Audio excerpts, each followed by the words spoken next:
Chapter 964.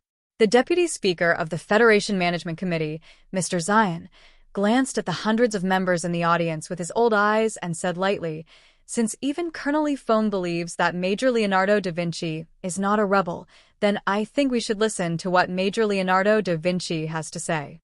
The members of the Pack faction, who had the absolute majority, were stunned and began to get restless. Zion's eyes were cold as he scolded in a deep voice, "Members, this disabled Major Leonardo da Vinci doesn't have a gun on him. Is he a threat to your safety? Pay attention to your manners. The whole Federation is watching you." The first time in 3 years that the Deputy Speaker of the Federation made a strong statement, it seemed that it was not enough to simply suppress the members of the Pack faction, who had become used to being tough after the midterm elections. The members of the Black Me faction were still protesting loudly. The face of the Deputy Speaker of the Federation was slightly gloomy. He raised the hammer in his right hand and slammed it on the smooth and hard pear with castanets. The crisp and resounding sound of the collision suddenly resounded throughout the spacious Parliament Hill, but it did not end there. As the Deputy Speaker slowly and monotonously raised his arm and brought the hammer down, the sound continued to ring out, overlapping like the waves of the sea, one wave after another. The noise of the drums gradually quieted down, and the sound of the hammer stopped abruptly. The eyes of the Deputy Speaker of the Federation were slightly closed, as if he was about to fall asleep again. However, the words that came out of his mouth were indifferent. "If anyone disturbs the order of the meeting again, I will ask the military police to take him out for 3 days." The members of the Pack faction in the audience looked at each other. They were used to the silence of the old man sitting at the highest seat of the chairman. It was not until now that they remembered that although they had the absolute advantage in the vote on the Parliament Hill, as the Deputy Speaker, he had a lot of procedural rights that were stipulated in the Charter. After a moment of silence and awkwardness, the most fanatical member could only suppress his anger and uneasiness and sit down angrily. The military police under the podium awkwardly let go of Leonardo da Vinci, put down the wheelchair, and then carried him to the chair. The wheelchair slowly moved to the microphone. Leonardo da Vinci carefully tidied up his military uniform and arranged the military medal neatly on the left side of his chest. Then he combed his hair with his fingers, pulled down the microphone, and calmed down for a moment before he began to speak. Almost at the same time, countless phones rang in the arms of the members of Parliament one after another. Hundreds of secretaries in the offices of the members of Parliament ran madly through the corridors with their phones and folders in their hands, looking for their members. What was happening on Parliament Hill was being broadcasted live on the Federation News Channel and shown on the public's TV screens. Suddenly realizing that this seemingly meaningless meeting had an unexpected turn of events, the ordinary people could only express their shock and confusion. Meanwhile, the faces hidden behind the councillors reacted immediately and dialed their phones. Winsky stood beside a secluded passageway in the Capitol Airport. Looking at the TV screen above his head, he subconsciously covered his mouth and almost exclaimed. She looked around nervously, worried that she would attract other people's attention. She quickly put down her hand and tidied up her slightly curly hair. As the most popular female news anchor in the Federation in the past 10 years, the dignified and intelligent Winsky had a face that the public was most familiar with. Therefore, even though she was wearing huge sunglasses and ordinary clothes, she still felt that the passers-by were pointing at her as if they had recognized her. On the screen, the Federation News Channel was broadcasting the sudden turn of events on Parliament Hill. Logically speaking, such a major news event should have been hosted by her. However, no one would have thought that she was preparing to leave the Federation. If this hadn't happened, I probably wouldn't have appeared on the TV screen, because the news channel definitely wouldn't have broadcasted this. Winsky looked at the young military officer in the wheelchair on the screen and thought gloomily. She gripped the exquisite lady's handbag so tightly that her knuckles turned white. "Looks like you're very punctual." A pale-faced man in a black suit silently appeared beside her. He smiled softly and said, "But there's no need to be so nervous. Those Special Task Force agents didn't follow us." The female anchor, Winsky, asked in a trembling voice, "There are some things that I don't understand." If you want to deal with him, why didn't you expose the matter between me and him? Instead, you sent me away at this time. Honshu didn't answer her question and walked directly into the quiet passage. Winsky bit her lip lightly, picked up the expensive handbag in her hand, and followed in quick steps. She hated the man in front of her, but she was more afraid of him. Every time she saw him, she felt that he was like a poisonous snake covered in slime. However, things had developed to this point, and she had no other choice. This passage was probably for the maintenance staff of the airport. It was quiet and empty. When they reached the end of the passage, Honshu stopped and looked back at the beautiful female anchor. He said calmly, "Moral scandals can never really hurt a politician. What's more, we know that you've always felt very guilty towards the First Lady. For you, it's more unacceptable for the family in the official residence to be hurt than for the president to be threatened." Winsky held the strap of the lady's handbag tightly and didn't say anything. Honshu continued expressionlessly, "So when we found out about the relationship between you and the president, we only asked you to help us do things in the news channel. If we asked for more, you definitely wouldn't accept. But why do you want me to leave?" Winsky asked nervously. A strange smile flashed across Honshu's pale face. He said, "Now that the news channel has started broadcasting, the Silent March team has entered the capital. You are no longer of much use to us. Of course, we can leave you alone, but I think the president will vent his anger on you afterward." Winsky slowly lowered her head. Behind the wide sunglasses was a sad expression. She said in a trembling voice, "No, he wouldn't do that to me. You should know better than us what kind of man the president is." Honshu looked at her with slight ridicule and said, "If you really believed that he wouldn't be so heartless, you wouldn't have agreed to leave the Federation today." Winsky raised her head and stared at his pale face. She asked, "Even if he wants to kill me, why do you care if I live or die? Exposing the president's lover is already beyond the boundary of a sex scandal. It's very useful to you. You are indeed the best news anchor in the Federation. Even at this time, your mind is still so clear." Honshu sighed with a complicated expression. He looked at her and said, "What you said was actually my initial plan. Unfortunately, this insidious and perfect plan was rejected by him because he thought that there was indeed love between you and the president. He felt that this kind of thing should be respected." Winsky held the strap of the handbag tightly and didn't speak again. She knew that the man beside her is talking about was the underworld king of Bermuda. However, as the president's secret lover, it was difficult for her to be shocked by other so-called big shots. She just silently listened to the words of love relayed by the other party and then silently asked herself in her heart if she had betrayed love. "I didn't betray you." Sitting on a spaceship heading to Bermuda in the southwest part of the capital airport, the female anchor looked at the familiar scenery outside the window and silently said in her heart, "In the beginning, I really wanted to protect you, but I didn't expect that those Bermudians would have such a terrifying degree of control over people's hearts." There was a thin layer of snow on the side of the spaceship. The new type of snow-melting agent was working efficiently. The layer of snow quickly turned into a strange pattern. The female anchor looked out of the window. Her fingertips pierced deeply into her palms. There were traces of blood oozing out. Perhaps it was because of this that the skin around the sunglasses was unusually pale. "My love, I'm sorry, good luck." The spaceship to Bermuda was about to take off. Sadly, she sent the last text message to the man in the official residence and then turned off the phone. Not far away, beside the transparent wall of the underground passage of the airport, Honshu silently watched the spaceship disappear into the lead clouds. A faint smile appeared on his pale cheeks. Then he took out his phone and dialed a number. He whispered, "It's done." Black ordinary roads traversed the fields. In the Federation's old-style farms, it was extremely rare, so it retained a lot of the flavor of the past. Lin Banshan hung up the phone and looked at the snow-covered haystacks and frozen water wheels passing by the car window from time to time. His face showed a look of yearning and admiration. The car stopped in front of a very inconspicuous courtyard. Lin Banshan walked to the wooden door and politely knocked on the door.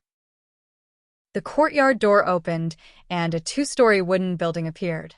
An old man was grinding dried corn with a coarse stone in front of the porch.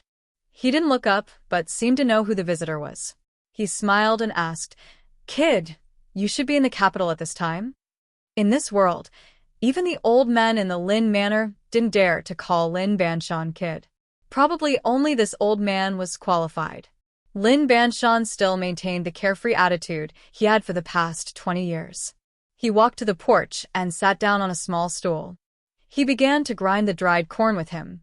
He lowered his head and answered casually, "Someone in the capital is handling it. If nothing unexpected happens, the Pabre government will definitely fall into a quagmire. As for whether there will be any difficult problems in the future, it's a matter for Madame and Sula. I don't care, and I don't have the ability to care. You can't expect us gangsters and the regular army to fight head-on." "So you came to grind corn with this old man?" The old man looked up and asked. The wrinkles on his forehead were much deeper than before. Lin Banshan found that grinding dried corn was a very hard job. He rolled up his sleeves and complained while grinding hard. "You didn't want to live in the ranch that the Tai family arranged for you. You didn't want to live in the manor that I bought for you. You just had to come to such a rural place. Are you really not going to play golf?" "I like to play golf because I have to deal with some machine or computer data every second. I want to get closer to nature so that my brain doesn't become mechanical." The old man used his hand to scoop the ground corn into the old-style bamboo basin. He coughed twice and said, "But speaking of nature, what activity is closer to nature than farming? If I were in Bermuda, I would definitely open a pig farm. With your status, publicly declaring that you want to violate the Wildlife Protection Act under the spirit of the Charter, isn't this a bit inappropriate?" Lin Banshan wiped the sweat on his forehead and threw away the half of the jade stick in his hand.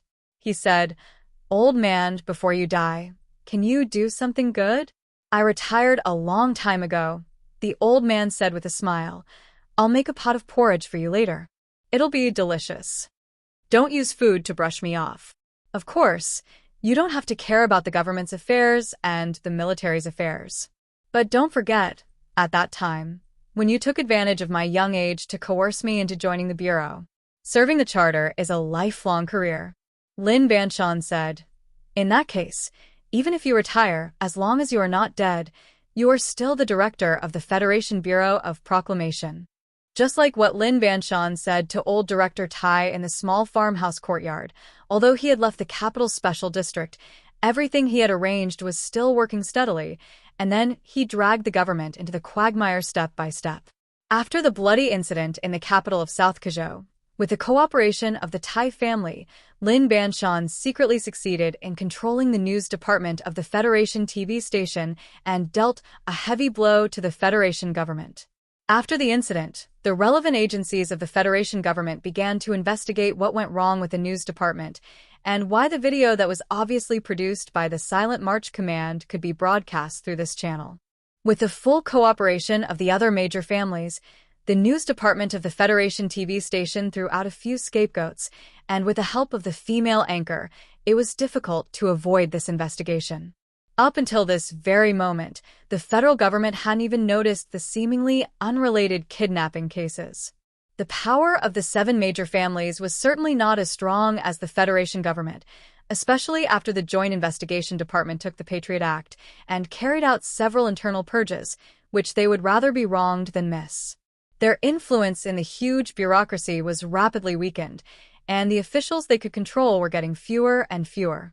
However, after all, these families were terrifying existences that had survived in the shadows for tens of thousands of years. Their branches could shelter them from the wind and rain, and their roots were so deep that no one knew how many kilometers underground. If the Joint Investigation Department and the Patriot Act were like a thunderstorm, no matter how many times they were cut down and purged, there would always be a lot of roots left. In other words, there were still many officials loyal to the 7 major families in the Federation government. Once these officials collectively made a move, it would not be too difficult to cover up for the news department of the Federation TV station. In the news department of the Federation TV station, dozens of staff members were busy with serious and nervous expressions. However, the studio was deathly silent. No one spoke, including the director, who was constantly wiping his sweat. Since sleeping with the Black Horse's head in the villa for a night, the director of the news department had rapidly lost weight. The official in charge of publicity in the official residence had thought that he was under too much psychological pressure because of the report in South Kazhou and had kindly comforted him with a few words. How could they have guessed the real fear in his heart? There were several staff members like the director in the news department. Some of them had huge gambling debts. Some of them went to the brothel only to wake up in the early hours of the morning to find that the girl in their arms was not yet 16 years old, and someone had taken a picture of her. Some of them did not even know where their parents or children had been kidnapped by those terrible mafia until today. The feelings of fear turned into a deathly silence. The director, reporter, cameraman, engineer, and director all knew that there was something wrong with each other, but they did not know what the problem was. They could only do as those people asked and had no choice at all. The director looked at the incomparably lively scene in Parliament Hill on the TV screen and pretended not to hear the phone ringing on his desk because he knew that the call was definitely from the government. After a moment, he glanced uneasily at the electrician in the corner who had lowered his head to do his work. It took a lot of effort for him to swallow his bitter saliva. The person who could decide the content of the news department was no longer him, nor the government, but the electrician who had been hired a few months ago, because this electrician represented the attitude of those people. The staff members inside and outside the studio of the news department suddenly became nervous. Their bodies stiffened as they looked over there. A female editor even almost fainted because they saw that the electrician who had been squatting in the corner suddenly stood up. The electrician hung up the phone in his hand and walked to the window to take a look. He turned back and calmly said to the crowd, "Because the floor is too high, you probably can't hear the noise below. I just want to tell you one thing. You don't have to worry about the government sending military police to arrest you because the Federation TV station building is now surrounded by silent marching troops. They can't enter. Director Bryn, we really can't go in. There are at least tens of thousands of people surrounding this place. How can my people go in?" The streets around the Federation TV station building were already occupied by the crowd. Tens of thousands of protesters wearing black masks raised their hands and blocked a dozen black SUVs and even more police cars outside. Beside one of the black SUVs, the deputy director of the Federation Investigation Bureau had an extremely ugly expression. Looking at the sea of people on the streets, he roared into the phone in his hand. "Send a helicopter? Tens of thousands of people are surrounding this building. Seeing the helicopter land on the roof, they will definitely rush in. When the time comes, will you bear the responsibility, or will I bear the responsibility? You bear the responsibility? Even if you bear the responsibility, you won't dare to give the order." The deputy director hung up the phone angrily. The scene in Parliament Hill appeared on the screens of tens of thousands of households through the Federation News Channel. The Federation government made the quickest response at the first moment. The news channel was the most authoritative and trustworthy media in the Federation society. If the accusations of the Team 7 Major were broadcasted through this media, and in such a shocking manner, then no matter how the government explained, it would be difficult to dispel the suspicion and anger of the public. This had nothing to do with evidence. Just like what a certain Donglin police officer said many years ago, the lives of the ignorant were filled with soap operas provided by the upper class.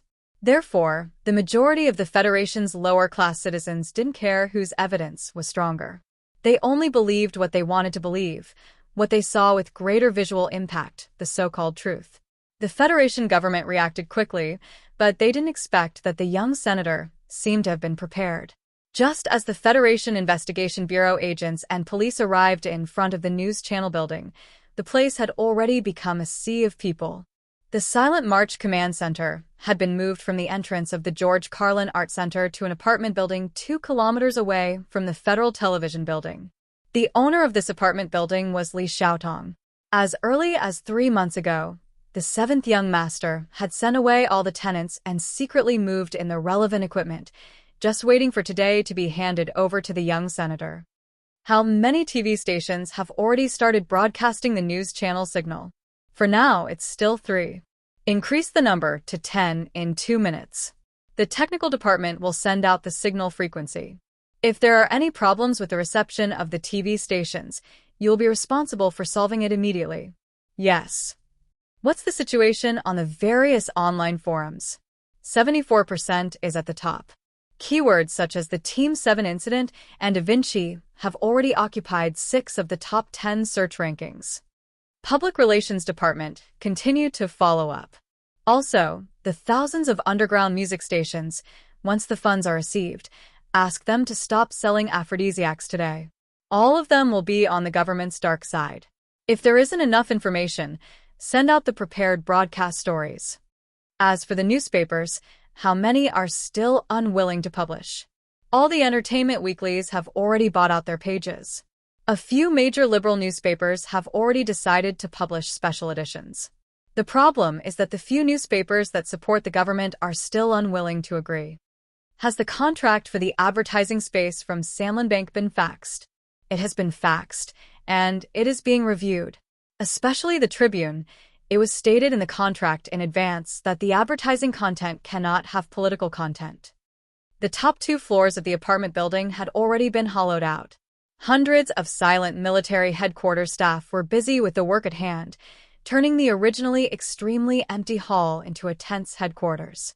At the desk in the deepest part of the hall, the tired young senator put his hands on the table. After a moment of silence, he said, "I don't care about the other newspapers, but the Tribune must be taken down. All the pages are blank and only one sentence is written in special size." The director of the News Relations Department stood behind him and took out a pen to take notes seriously. "We can't talk today." The director looked at the thin body of the senator and hesitated. But this can still be judged by the Tribune editorial board as having political intentions. Add a line of small words below. Samlin United Bank, practice is more important than commitment. We welcome the purchase of the National Fund to support frontline soldiers with practical actions. Lai Ji-yuan turned around and said, "Do you have any other questions about the commercial?" "No questions at all." The director of the News Relations Department praised and left with a smile. From the end of the summer of the 75th year of the constitutional calendar to the beginning of the 76th year of the constitutional calendar, the silent military troop gradually grew. With the successful repeal of the Patriot Act, there were now more than 100,000 people on the streets of the special district of the capital city. In addition to the TV station of the Federation, many people were also heading to the Parliament Hill. But the person who was directing this huge crowd with a clear rhythm and using all kinds of methods to advance step by step to victory was only a tired young senator. Zhou Yu looked at Tai Ziyuan, who was leaning against the desk with his face up and eyes closed. She suddenly realized that there was actually so much strength hidden under this thin body. She slightly frowned and said with emotion, "It's really exciting to witness such a performance with my own eyes." Tai Ziyuan opened his eyes and looked at her with a smile. "This is not a performance." Zhou Yu did not hide her admiration. She sighed and said, "It is indeed not a performance, but a performance. A grand performance called How to Destroy the Federation Government." Tai Ziyuan took the teacup from Bai Qi's hand and took a sip with a frown. The tea was very hot and thick, which was exactly what he needed the most at this time. He put the hot teacup on a book, looked at Zhou Yu and said with a smile, "If you admire me now, you are also admiring our president. I used to admire him very much, and I have been learning from him." Under the teacup, the title of the thick book was Pobre's Study of the Popular Movement. But you have to admit that this kind of thing always requires talent. Whether it is you or President Pobre, you both have this kind of talent. If it were Su Lu or Lin Banshan, the former might raise his arms and shout loudly, leading 100,000 people directly into the president's official residence, while the latter would probably incite the masses to die together with the government. In the end, he would leave in a carefree manner. Zhou Yu mocked her 2 absent companions to her heart's content. Tai Ziyuan coughed lightly and said, "Actually, these are just some very complicated affairs. They are not as complicated and difficult as they seem. Just like the siege of the building and the Parliament Hill.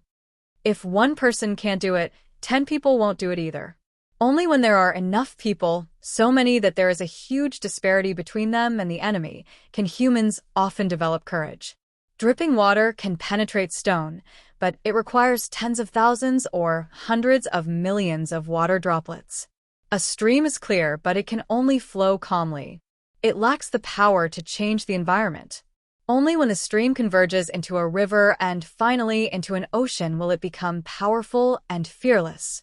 If every drop of water is raised at this time, it will become a roaring wave. And the so-called leader is actually the canal that divides the water. Tai Ziyuan lowered his gaze slightly and looked at the dark face that was half covered by the teacup on the cover of the book. His responsibility is to guide the water to the place where it is needed. Some water is used for irrigation, some is used to wash away the sand, and some must be forced to overflow. Because only by overflowing can the enemy be stopped from crossing the river. Of course, water is a metaphor. Tai Ziyuan said, "If someone tries to make a real flood to stop the enemy, then I don't know what to say." Leonardo da Vinci broke into the Parliament Hill. Madman Li sent back a video email as proof, the first time in 3 years that the deputy speaker of Xi'an took a tough stance. The news channel broadcasted it live, and the people's movement became more and more intense. For the government of the Federation, this was an unexpected setback and danger. But for those who had been silent for a long time, the blurred faces in the shadow of the Federation, this was the opportunity they had been waiting for, and it might even be the last opportunity. On the terrace of the back mountain, Secretary Shin began to make a call. In the manner of the southern minister, Madame Chow began to make a call. On the top floor of the Sanlin United Bank, Li Xiaozhu began to make a call. In the villa of the Ivy Garden, Li Xiaotong began to make a call. Somewhere on the planet S3, Lin Dohai stared at the news channel and roared fiercely at the senator on the phone. "I don't care. I gave you 30 million when I was 16 years old. Why do you think I did that?" Chapter 965. Make things difficult? Make things difficult, my ass. The famous hedonistic son of the Lin family roared furiously into the phone. "Don't blindly trick me. Let me tell you, my big brother is in the capital right now. Watch that hand of yours that you use to vote later. Raise it when you should, and don't blindly raise it when you shouldn't. Otherwise, be careful of getting it chopped off." Due to his excessive fear of Su Lo, even though the other party had long been confirmed to be a citizen of the empire, Lin Dohai still only dared to obediently stay on planet S3. He was sick of seeing the beautiful ladies at the Flowing Fire Festival and eating the local specialty dumplings. Today, even this incompetent, mediocre, and foolish second-generation descendant had begun to take action. Moreover, he was able to find a target he could control in Parliament Mountain. One could only imagine what kind of commotion it would cause when the 7 clans went all out today. Da Vinci's wheelchair was pushed up to the rostrum. Low whispers rose and fell in succession in Parliament Mountain. The staff members ran around with grim expressions. The councillors had shocked and complicated expressions. All of this was because of these calls from the shadows. However, this was not enough. At the very least, it was not enough to determine the direction of Parliament Mountain. After the midterm elections, Pobre's political faction had obtained an enormous voting advantage in Parliament Mountain. It was precisely because of this advantage that the Federation government had continuously passed relevant bills to deal continuous blows to the opposition. If the 7 great clans could control Parliament Mountain, then why would they have remained silent for such a long time? And why would Tai Ziyuan's first impeachment not even pass the first reading of the procedure? The councillors and their companions discussed with their heads lowered. Some of them had nervous expressions, some of them had cold expressions, and some of them had complicated expressions. After a quick calculation, the councillors were stunned to discover that if there were no new changes, the situation on Parliament Mountain would not change because of these calls. Right at this moment, in the Xixia State's governor's office, the governor with a gloomy expression dialed a number and said in a tough tone, "The Pobre and Xi factions are just your words." That's right, Xixia State has always supported His Excellency the President, but from now on, they will no longer support him. Councillor Xiao, you should know very well that without Xixia State's support, How could you have been elected as a counselor of the Federation? As Shishya State's representative in the Federation Management Committee, you must faithfully carry out the wishes of the people of your state. How much determination do I have? The governor said in a deep voice. Raise your head and look at the wheelchair on the stage. My son is sitting on it. He is right in front of you. Regarding the National Security Bill, I represent Shishya State to request that you vote against it. No. This was not enough. What can be exchanged for my son's legs? He is such an outstanding young man. When the governor heard Councilman Xiao's question, the bloody picture of his son being chased by the federal forces on the front line of the Mo Hua planet and having his legs blown off by the bomb popped up in his eyes. He roared like an enraged lion. I want you to raise your hands and impeach the goddamn shoe polish president. In the chairman's office of a large pharmaceutical company in Gongdu, the old former chairman looked at the letter left by his son and then glanced at the TV news. After a moment of silence, he finally dialed the phone and said softly, Councilman Scree, my old friend, there is something I must trouble you with today. I know this request is a bit excessive, but you should remember that I once told you that my son was once a member of Team 7 in the army. He is now fighting against the government. If the government wins, only death awaits him. Therefore, I want to use our lifelong friendship to ask for your help. In the Autumn Mountain Villa district, a rich lady with disheveled hair was sitting on the bed, surrounded by messy balls of paper. She shouted into the phone, If you still insist on your bullshit political ethics, I will ask my husband to stop all financial support for your office. Your sister-in-law will never get a penny from me again.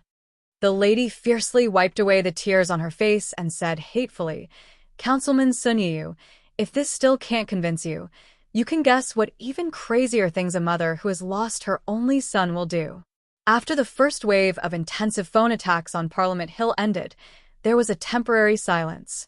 Just as they were about to proceed to the relevant questioning phase, the phone rang again. This time, it was the neutral councilman and even the PAC faction's councilman who had extremely complicated or ugly expressions. Half an hour later, President Pabre was silently watching the voting on Parliament Hill at this time in his official residence.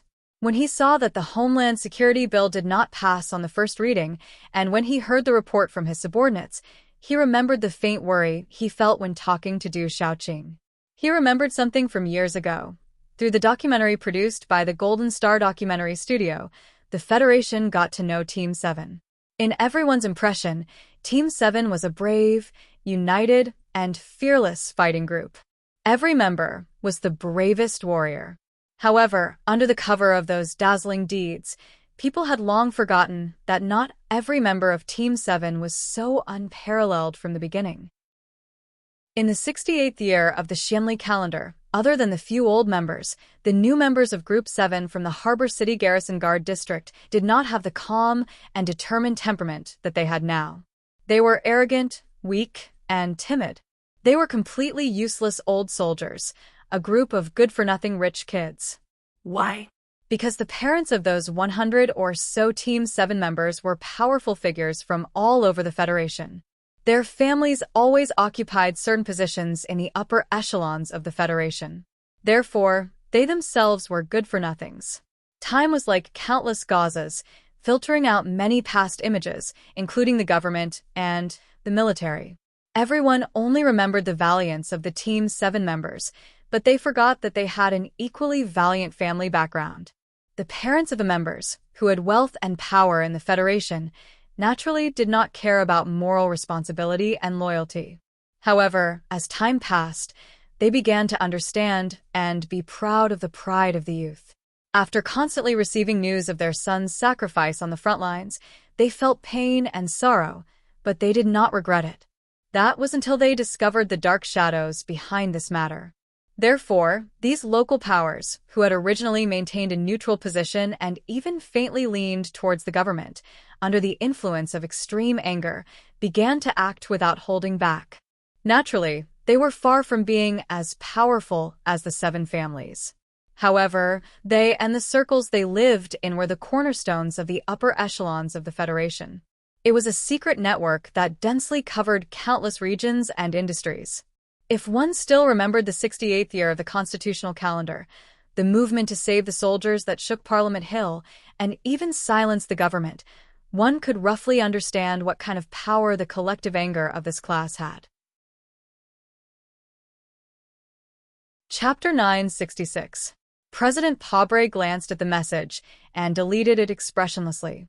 Then he raised his head silently and focused his attention back on the live broadcast of the news on Parliament Hill. The simple sentence in the message revealed too much. He basically understood but did not care. In the current situation, the gentle woman who left Bermuda could no longer cause more trouble, and he did not want to investigate further. Would he miss her and complain when he reminisced? Perhaps. That woman was so intelligent, sensible, low-key, gentle, considerate, and considerate. She was worth missing occasionally. However, for the president who had a firm ideal and spent his life fighting to realize it, no matter how gentle a woman was, she was still a woman. She was a flower in the cliff crevice by the mighty river, a striking cinnabar print under a splash ink painting. She had no bearing on the overall situation. Why couldn't the small-eyed special forces and the three most elite commandos of the Federation catch Sue Lo? You must know that he is not on that weird spaceship right now. I'm very disappointed with your efficiency. President Pobre turned off the communication device and looked at Director Breen beside him. Keep an eye on this matter. Report to me as soon as you have any news. Director Breen nodded and said with a worried face, Mr. President, the most important problem now is still on Parliament Hill. The staff of the President's Academic Foundation, the National Policy and Strategic Research Center, and the think tank have already communicated with the dozens of members of Parliament. But until now, we still don't know why they suddenly changed their voting intention. President Pobre waved his hand tiredly and said, No need. There was a brief silence in the Oval Office of the official residence. The president gently rubbed the space between his eyebrows and quietly looked at the falling snow outside the window. It was as if he was immersed in some distant memories. George Carlin once had a famous saying, which was included in the Green Dragon Mountain anti-government lecture notes. That sentence was, "Not only must justice be done, in order to convince people, it must also be seen." The year I was elected president for the first time, in order to show the people at the bottom who supported me the true justice of the Federation, I ignored the opposition of all the officials, including you, and sent the children of those rich playboys and celebrities to the West Woods, to the front line, and sent them to Sue Lee's subordinates.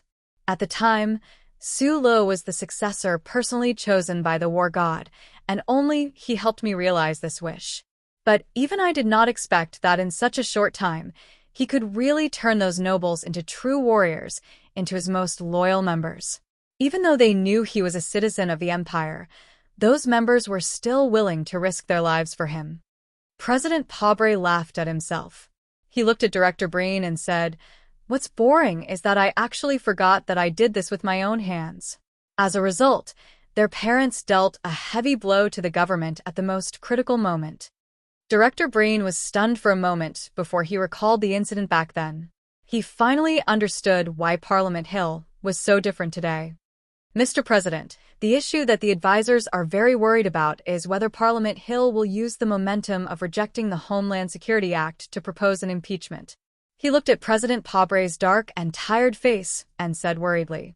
Pobre said calmly, "Only half of the votes are needed to reject the bill. The impeachment process is long, and it requires 2/3 of the members to collectively agree to one of the accusations. I don't think those members can complete such a difficult task." The Homeland Security Act was cleanly rejected in the first reading. The members of the Pobre faction, who were obviously not mentally prepared, subconsciously stood up and looked around, as if they wanted to distinguish who voted against the bill.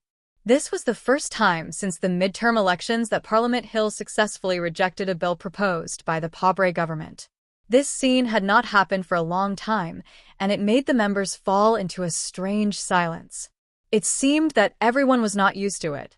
The chairman of the Parliament's Judicial Committee, Senator Shao, slowly stood up from his seat and said in an emotionless voice, "Based on the accusation of the new 17th Division's Major Da Vinci, as well as the materials submitted by Senator Tai Ziyuan a few days ago, I suggest restarting the impeachment case against the president.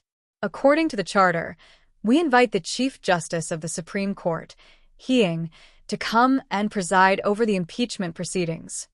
What did you say? Senator Shao, are you crazy? Please don't abuse your authority and waste the resources of the Federation. Hearing the words of the chairman of the Judicial Committee, the members of the Pabre faction stood up together in anger and waved the digital pens in their hands to express their biggest protest. They stared fiercely at the senior senator from Xixia State, as if they were staring at the most shameful traitor.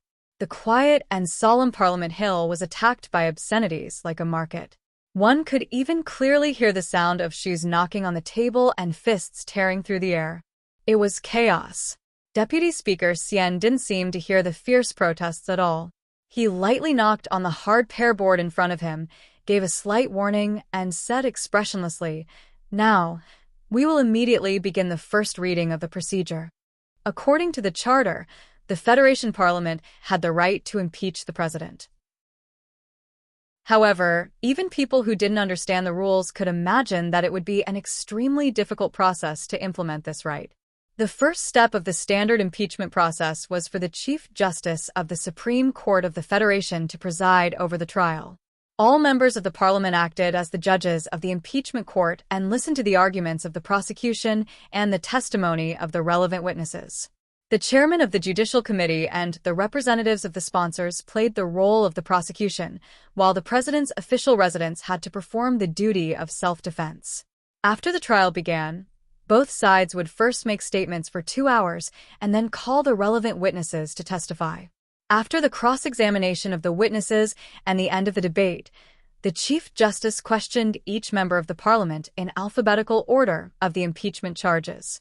At this time, the Parliament members could only answer guilty or not guilty. If more than 2/3 of the Parliament members answered guilty to any of the charges, the president would be impeached and replaced by the vice president. The impeached president would not be able to hold any public office for the rest of his life. If he committed a criminal offense, he would be tried by a normal court after he regained his civilian status. Before these processes, the Parliament Hill had to first pass the impeachment proposal of the Judicial Committee through a third reading. Although only half of the Parliament members were required to pass, it was often the most intense process of debate and all kinds of procedural issues. From this, it was clear that the Parliament Hill had a long and torturous process from the introduction of the impeachment proposal to the official start of the debate in the Court of Charges to the final result. When Speaker Zion announced the start of the preliminary process of voting, there was a commotion in the Parliament Hill. The Parliament members of various factions stood up and attacked each other. Some tried to delay the process by using this method, while others mocked each other for being as childish as children. The Parliament members were all immersed in the battle that was like a warm-up in a boxing ring. The staff in the Parliament members' offices had already started to act. They kept making phone calls to purchase daily necessities, including toiletries, and asked the Parliament members' personal assistants to immediately bring the bedding that the Parliament members were most comfortable with. The most experienced members of the Parliament's office immediately informed the Parliament members' favorite restaurants to prepare the ingredients for takeout. At the top of the rostrum, Deputy Speaker Zion's eyelids drooped as he said softly, "Dear Parliament members, please make as much noise as you want. But I would like to remind you not to leave the Parliament Hill. Any attempt to cause a lack of votes by not being present is not possible today." Deputy Speaker Zion slowly raised his head and looked at the Parliament members of the PAC faction who had anxious and embarrassed expressions. He said, "Even if you can bribe the guards, I would like to know how you are going to bribe the tens of thousands of Federation citizens outside." A tempting game would always attract playful children to stay up all night and devote themselves to it. And this game on the Parliament Hill that might change history would definitely force the Parliament members who were physically weak to stay up all night and devote themselves to it, whether due to old age, lust, alcohol, or other reasons. If nothing unexpected happened, this would definitely be the longest Parliament debate and vote in the history of the Federation. Before a certain Parliament member said yes or no, no one would know what the final result would be. The entire Federation, including the Empire of the Left Sky Star region, was paying attention to the Parliament Hill. Everyone wanted to know the ending of this great show. However, there were some people who knew very well that the so-called ending would definitely not happen here, such as Su Le. Group 7, who directly and indirectly caused the current tense situation in the Federation, disappeared without a trace after completing the surprise attack on the Spring City Sanatorium. There were no traces of them on any news media, and only a few people knew that in the past night, the Federation's secret special forces had engaged in many life-or-death battles with them. A black car without any markings drove at high speed through the steep mountain road. Neither the slopes nor the dangerous sharp turns seemed to be able to slow down this black car in the slightest. The hard tires made a loud grinding sound against the dirt as it rushed forward, carrying wind and dust with it. It seemed to be even more powerful than the highest grade of off-road vehicles. After confirming through the car's radar screen that the 3 armed helicopters had been shaken off, Lu Jiao suddenly turned the steering wheel and accurately parked the black car in the pine forest on the side of the road. He took off his hat and wiped his face. "Boss, where do we go next?" he asked. Su Le in the back seat did not immediately answer his question. He picked up the car's encrypted phone, wedged it into a certain frequency, and asked in a low voice, "Big Bear, how is the situation on your side?" No one answered. Su Le's brows furrowed. Although the glory of the charter was currently unable to threaten Group 7's operations, this was still the hinterland of the Federation. Countless powerful government agencies were dispatched at the same time. Not long after he brushed shoulders with Zhang Xiaohua in that convenience store, he was targeted. For the past day and night, he had been dealing with those fierce special forces. If it wasn't for this black car, and if it wasn't for Lu Jiao driving, perhaps he would have been surrounded by them more than 10 hours ago. At this time, Xiong Linquan's panting voice finally sounded in the communication frequency. "We are retreating. Iron 7 Division is a bunch of trash. I wish I could put the infrared sensor on the motherfucking old moon. We've been discovered. I repeat, we are retreating." Su Le narrowed his eyes. Although Du Shaoqing was now the commander of the Federation, Iron 7 Division was still the terrifying Iron 7 Division from back then. "Everyone retreat." He did not hesitate to give the order and quickly said, "Don't leave any Hawkeye. Pay attention. Don't leave a single one." He believed that in the current situation, Iron 7 Division would definitely not leave the garrison area to pursue.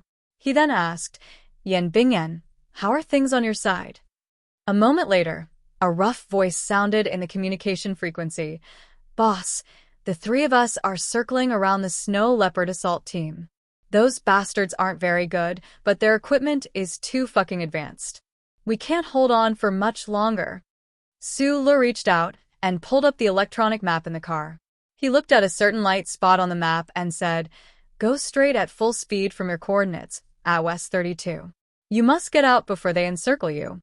Get on the train at Taikong and take the high-speed rail to the Golden Fleeting nightclub in the capital of Ningxi State. There will be people there to meet you." After a pause, he said, "As long as you walk into the nightclub alive, you will have completed your mission. Thank you for your hard work." 170 kilometers south of the capital was the Iron 7 Division's newest garrison camp. Opposite the military camp was the continuous Chiu Fu mountain range. The mountain range was not high in this area. It gradually extended to the periphery of Philadelphia and suddenly became a dangerous peak covered with snow. The black car was like a ghost parked in a dense forest in the depths of the mountain ridge. Su Le carried a black box and a heavy military backpack as he walked out of the car. He hugged Lu Jiao tightly and then parted ways. It took him nearly 2 hours to find a path that no one had ever taken before from the steepest cliff. He quietly hid himself at the highest peak of the mountain opposite the military camp. Behind a gray stone on the mountain peak, Su Le mobilized the scorching power behind his waist and slowly closed his eyes. He recalled the feeling when he was tens of millions of tons underwater on the Imperial spaceship and let the threads of true qi seep into every cell of his body. The ticking of the second hand moved. His breathing gradually slowed down as time passed. His heartbeat dropped to less than 16 beats per minute. His body temperature also became lower and lower. The Iron 7 Division's military philosophy was strict and meticulous. In addition to the observation posts stipulated by regulations, there were many infrared detectors hidden in the forest around the military camp. But at this time, the infrared detectors that found Xiong Linquan and the other team members could no longer find Su Lu outside the big rock on the mountain peak, because in the infrared imaging, Su Li's body had become a real rock at this time. The heavy black box was opened. The ACW was quickly assembled. The hollow barrel poked out of the crack of the rock. The original tungsten alloy tail-fin large-caliber bullets had been loaded. Su Lu half lay under the big rock. He tried to control the rhythm of his body to prevent his body temperature from rising. He gently turned the red touch button with his right thumb. As the touch button moved, the miniature hologram of the ACW showed the image of the Iron 7 Division's camp at the foot of the mountain. The high-magnification equipment clearly showed the resolute expressions of the Iron 7 Division soldiers, the rows of barracks, and the military MX mecha group that were still training in the middle of the night. Smoke was rising gradually. Su Lu looked at the constantly changing images on the hologram and saw Willow Mubai faintly appear in the distance. He found that the first ray of morning light had fallen on his body uninvited. He couldn't help but squint his eyes. Many years ago, he had controlled the MX mecha to half-crouch on the mountain peak during the Japanese graduation performance, bathing in the morning light and overlooking the Iron 7 Division's camp. At that time, his opponent was the Iron 7 Division's defense battalion. What he had to do was to find the battalion headquarters and defeat Shimanjin. And today, his opponent was the entire Iron 7 Division. What he had to do was find Du Shaoqing and kill him. Chapter 967. It was the same military camp on Sunrise Peak, but the enemy was even more powerful and unshakable. Because of the strict control of the Federation, his comrades in the Federation couldn't provide him with a mecha. He only had an ACW. The front of the thick barrel didn't have a silencer installed because he believed that Du Shaoqing would only leave him a chance to fire one shot. As long as the shot occurred, the well-trained subordinates of the Iron 7th Division would definitely find the sniping spot immediately. Then, the mecha swarms would cover the entire mountain. Since that was the case, there was no need to install a silencer. Without a silencer, he could maximize the armor-piercing and magnetic properties of the original tungsten tail shell to ensure the success rate of the first shot. Lying under the boulder and looking up at the dark gray sky, Su Lu found that the glimmer of dawn that had just appeared quickly dimmed again. Dark clouds slowly squeezed in from the north and covered the sky again. The wind gradually picked up, dimming the light. A person from the Empire, coming to the Federation after tens of thousands of years. What kind of mental illness is this? The corners of his lips curled up slightly in a self-deprecating smile. He silently asked himself the question that he had asked many times, but he couldn't find the answer. The success rate of killing Du Shaoqing was very low. Even if it was successful, a famous Federation general who was deeply loved by the Federation people would die in the hands of the Empire's prince. No one knew what kind of chaos and turmoil it would cause. If he had a choice, Su Lu definitely wouldn't have come to the Iron 7th Division's camp. If the Senate passed the impeachment, President Pabre would be willing to accept this ending and step down peacefully. This would naturally be the best development of the story. However, he understood Pabre because they were both stubborn and persevering stones. He also understood Li Jiedu because he knew that the brilliance of the Lees of Philadelphia was enough to distort many people's thinking and judgment. Therefore, Su Lu knew very well that there were no ifs in this story. He had no other choice. Pabre and Li Jiedu definitely wouldn't admit defeat, and when they began to mobilize the terrifying power of the army, no one, including himself, could stop all of this. He could only choose to kill the most dangerous and most powerful Du Shaoqing, then continue to try to kill the other two. Li Zidao held a cup of tea and slowly sipped it. As the leader of the military and the highest leader of the Joint Investigation Department, he had been very calm over the past few days. Marching into the capital city in silence, Group 7's assault on the Spring Capital Sanatorium, the nullification of the Patriot Act by the Supreme Court, and the impeachment case that was being debated fiercely on Parliament Hill right now, None of them could change the expression on his face or make the tea in his cup thicker. The Federation was in a precarious situation and was about to make a big move, but he was still as calm as a mountain. He was as calm as usual in the joint conference building. Occasionally, he would care about the information of Team 7, but he didn't seem to care much about it. It was as if it was not important to him whether or not he could catch Su Lo and Team 7. "Is there any letter from Feng?" He turned around and put down the teacup, asking slowly. The secretary hurriedly moved his gaze away from the general's white hair and replied softly, "I'm sorry, General. Colonel Li Feng didn't send any letters." All the officers felt that the general's behavior was a little strange. They couldn't understand how he could be so calm and confident in such a situation. Only a few of his closest subordinates vaguely understood something when they thought of the war between Su Lo and the Federation more than 3 years ago. At that time, Li Jiedu was as calm as he was now when he faced the invincible Su Lo, who had the first sequence of the charter.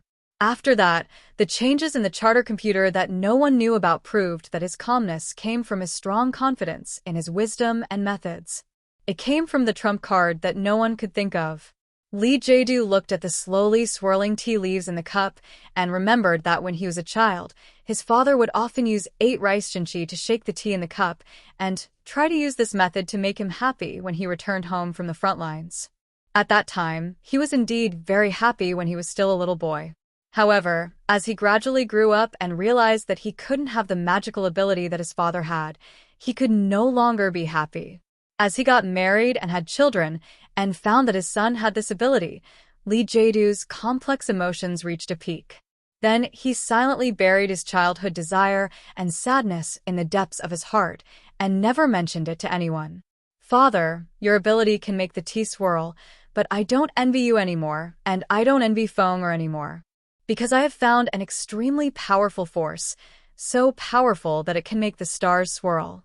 Li Jiedu said silently in his heart, and then dialed the official residence's phone number. "Mr. President, I think that we must make a decision now. General, this decision is not easy to make. Our names will be recorded in history books. Mr. President, history is written by the victors. Running into an unknown future at the risk of a civil war? If you are worried about the outcome of these 2 wars, I assure you that we will definitely win the final victory." President Pabre was silent for a long time on the other end of the phone, and then he replied in a tired voice, "General, wait a little longer." Deep in the alley opposite the General Staff Association's office building, there was a famous Bermuda-style restaurant, famous for its salted pig legs and black beer. Beside the green table on the balcony, Magnolia slowly chewed on the sausages and bread. Her eyes looked out from under the brim of her hat and looked at the building in the distance, full of doubts and uneasiness.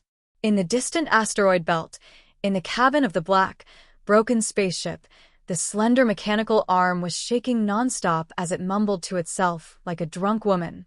"Bad bomb, where are you? Where are you?" The huge 2-dimensional light beam chessboard was full of black and white chess pieces. The battle with the piece of scrap metal under the Bureau of Proclamation continued to the point where the chessboard was almost full, and Philip was already beginning to feel the strain. For him, the more important problem now was to find the possible bad bombs. From the calculation and analysis of the clues in the BG Plateau until now, he still hadn't found any suspicious traces. Biderman, with a head of messy and dirty hair, looked thinner than a few days ago. He stared like a madman with pale eyes, drank his coffee mechanically, and asked, "You won't tell me what you are looking for? I can't help you." "This is the core program. I can't tell you," Philip replied. "The problem is, I don't have a database now, and I can't find any historical materials, which means I have no experience." "How can I find it?" In the 76th year of the constitutional calendar, the political situation of the Federation was in turmoil. Hundreds of thousands of silent demonstrators flooded the capital. Although these demonstrators tried their best to maintain good order, the large number of people still greatly affected the traffic and public security in many areas of the capital. Fortunately, like most of the 10 billion people in the Federation, the citizens of the capital basically stayed at home for the past 2 days. They held their bowls of noodles, smoked cigarettes, and drank beer. They were either nervous, excited, or bored, attracted by the live broadcast on the news channel, so the social order didn't become more chaotic. The live broadcast on Parliament Hill entered the drama of the impeachment of President Chung. All the TV stations began to broadcast it live, so some political nihilists found that the remote control was basically useless and angrily smashed the TV screen. At this time, the Federation News channel suddenly showed a window in the upper right corner of the live broadcast on Parliament Hill. In the window, the host announced the latest news. The State Assembly of Shishya State passed a resolution, and the governor angrily announced on TV that because of the president's shameless behavior, Shishya State would no longer support the current Federation government. Immediately after, S2 State Oak State announced the same content. Then it was S2 State Ring State that surrounded the mountain, and the other 3 states. In the midst of the fierce debate on Parliament Hill to start the impeachment process, a total of 17 state assemblies of the Federation passed resolutions to declare that they didn't believe in Pobre's government and asked the president to resign immediately. At this time, except for the Westwoods region and Green Dragon Mountain who opposed the government, the political forces of the Federation clearly showed their positions. The states of the Eastwoods region naturally chose to support Pobre's government, but unfortunately, like many years before, this abandoned planet was easily forgotten. Not many people knew that Zhang Xiaoming had left the capital's special district early and returned to Green Dragon Mountain. In front of the bed, she clearly explained her views to the leader of Nanshui. In the dim room, the leader of Nanshui looked at her with a face full of age spots. His eyes showed the wisdom and inexplicable smile that was unique to old people. Before she left, the old man muttered in a low voice, "Radical revisionism is not good." The next day, the Central Committee of Green Dragon Mountain issued a notice to all citizens of the Federation through the capital's Special District Daily. In the notice to all citizens, Green Dragon Mountain asked for a thorough investigation of the explosion of the ancient bell case, for the president to resign and be put on trial, for the people to unite and send Li Jiedu and the other warmongers to the Qingcheng military prison, and for the appropriate time to use force to protect the true spirit of the charter. That on the same day, a mechanic from the Westwoods region of the Federation entered the capital of Sunset State and surrounded the Venus Hotel, where the Department of National Defense Liaison Office was located. Another rapid response brigade parachuted into the Chongfeng military base and seized control without firing a shot. 11 senior officers of the Department of National Defense and more than 30 relatives of the Zhong family were declared as unwelcome people in the Westwoods. They were escorted to the spaceship by the fully armed Zhong family troops and exiled back to the capital ring through the Chongfeng military base. The troops loyal to the Federation government began to quickly gather and prepare for war. The fastest mecha troop approached the capital of Sunset State in the evening. A civil war seemed to be about to begin. The situation in the Westwoods suddenly worsened, and the atmosphere was so tense that it was suffocating. At this time, the little princess of the Zhong family, who was fanatically supported by the people of the Westwoods, walked out of the old house in Weitu district under the setting sun. In front of the Red Oil restaurant, Zhong Huanhua looked at the camera in front of her, narrowed her moon-like eyes, and said calmly with a smile, "Regarding the explosion of the ancient bell, regarding the death of my parents and the soldiers of the Westwoods, if the Federation does not give the Westwoods an explanation, then the Westwoods will give the Federation an explanation." Chapter 968. Standing next to Zhong Huiyan was the expressionless Mr. Tian. Both of them were wearing ordinary civilian clothes. Behind them were dozens of Westwood's military officers in well-ironed Federation uniforms. The commander of the 7th Brigade, Zhou Jin, walked to the front of the formation and saluted with a bang. Then he left, followed by the burly commander of the local defense camp, Wang Meng. These Silan soldiers, who had sworn to protect the Zhong family with their lives and blood, received their orders and left in front of the eyes of the entire Federation. Many years ago, one of the ancestors of the Zhong family in the Westwoods had left a famous quote for the Federation: "The Federation does not attack the Federation's people." However, the attitude that the Westwood's military forces showed to the entire Federation today seemed to be the complete opposite of that quote. Would the first civil war in the Federation begin? Would the Westwoods, which had been neither close nor distant to the capital ring for thousands of years, declare independence in defiance of the charter?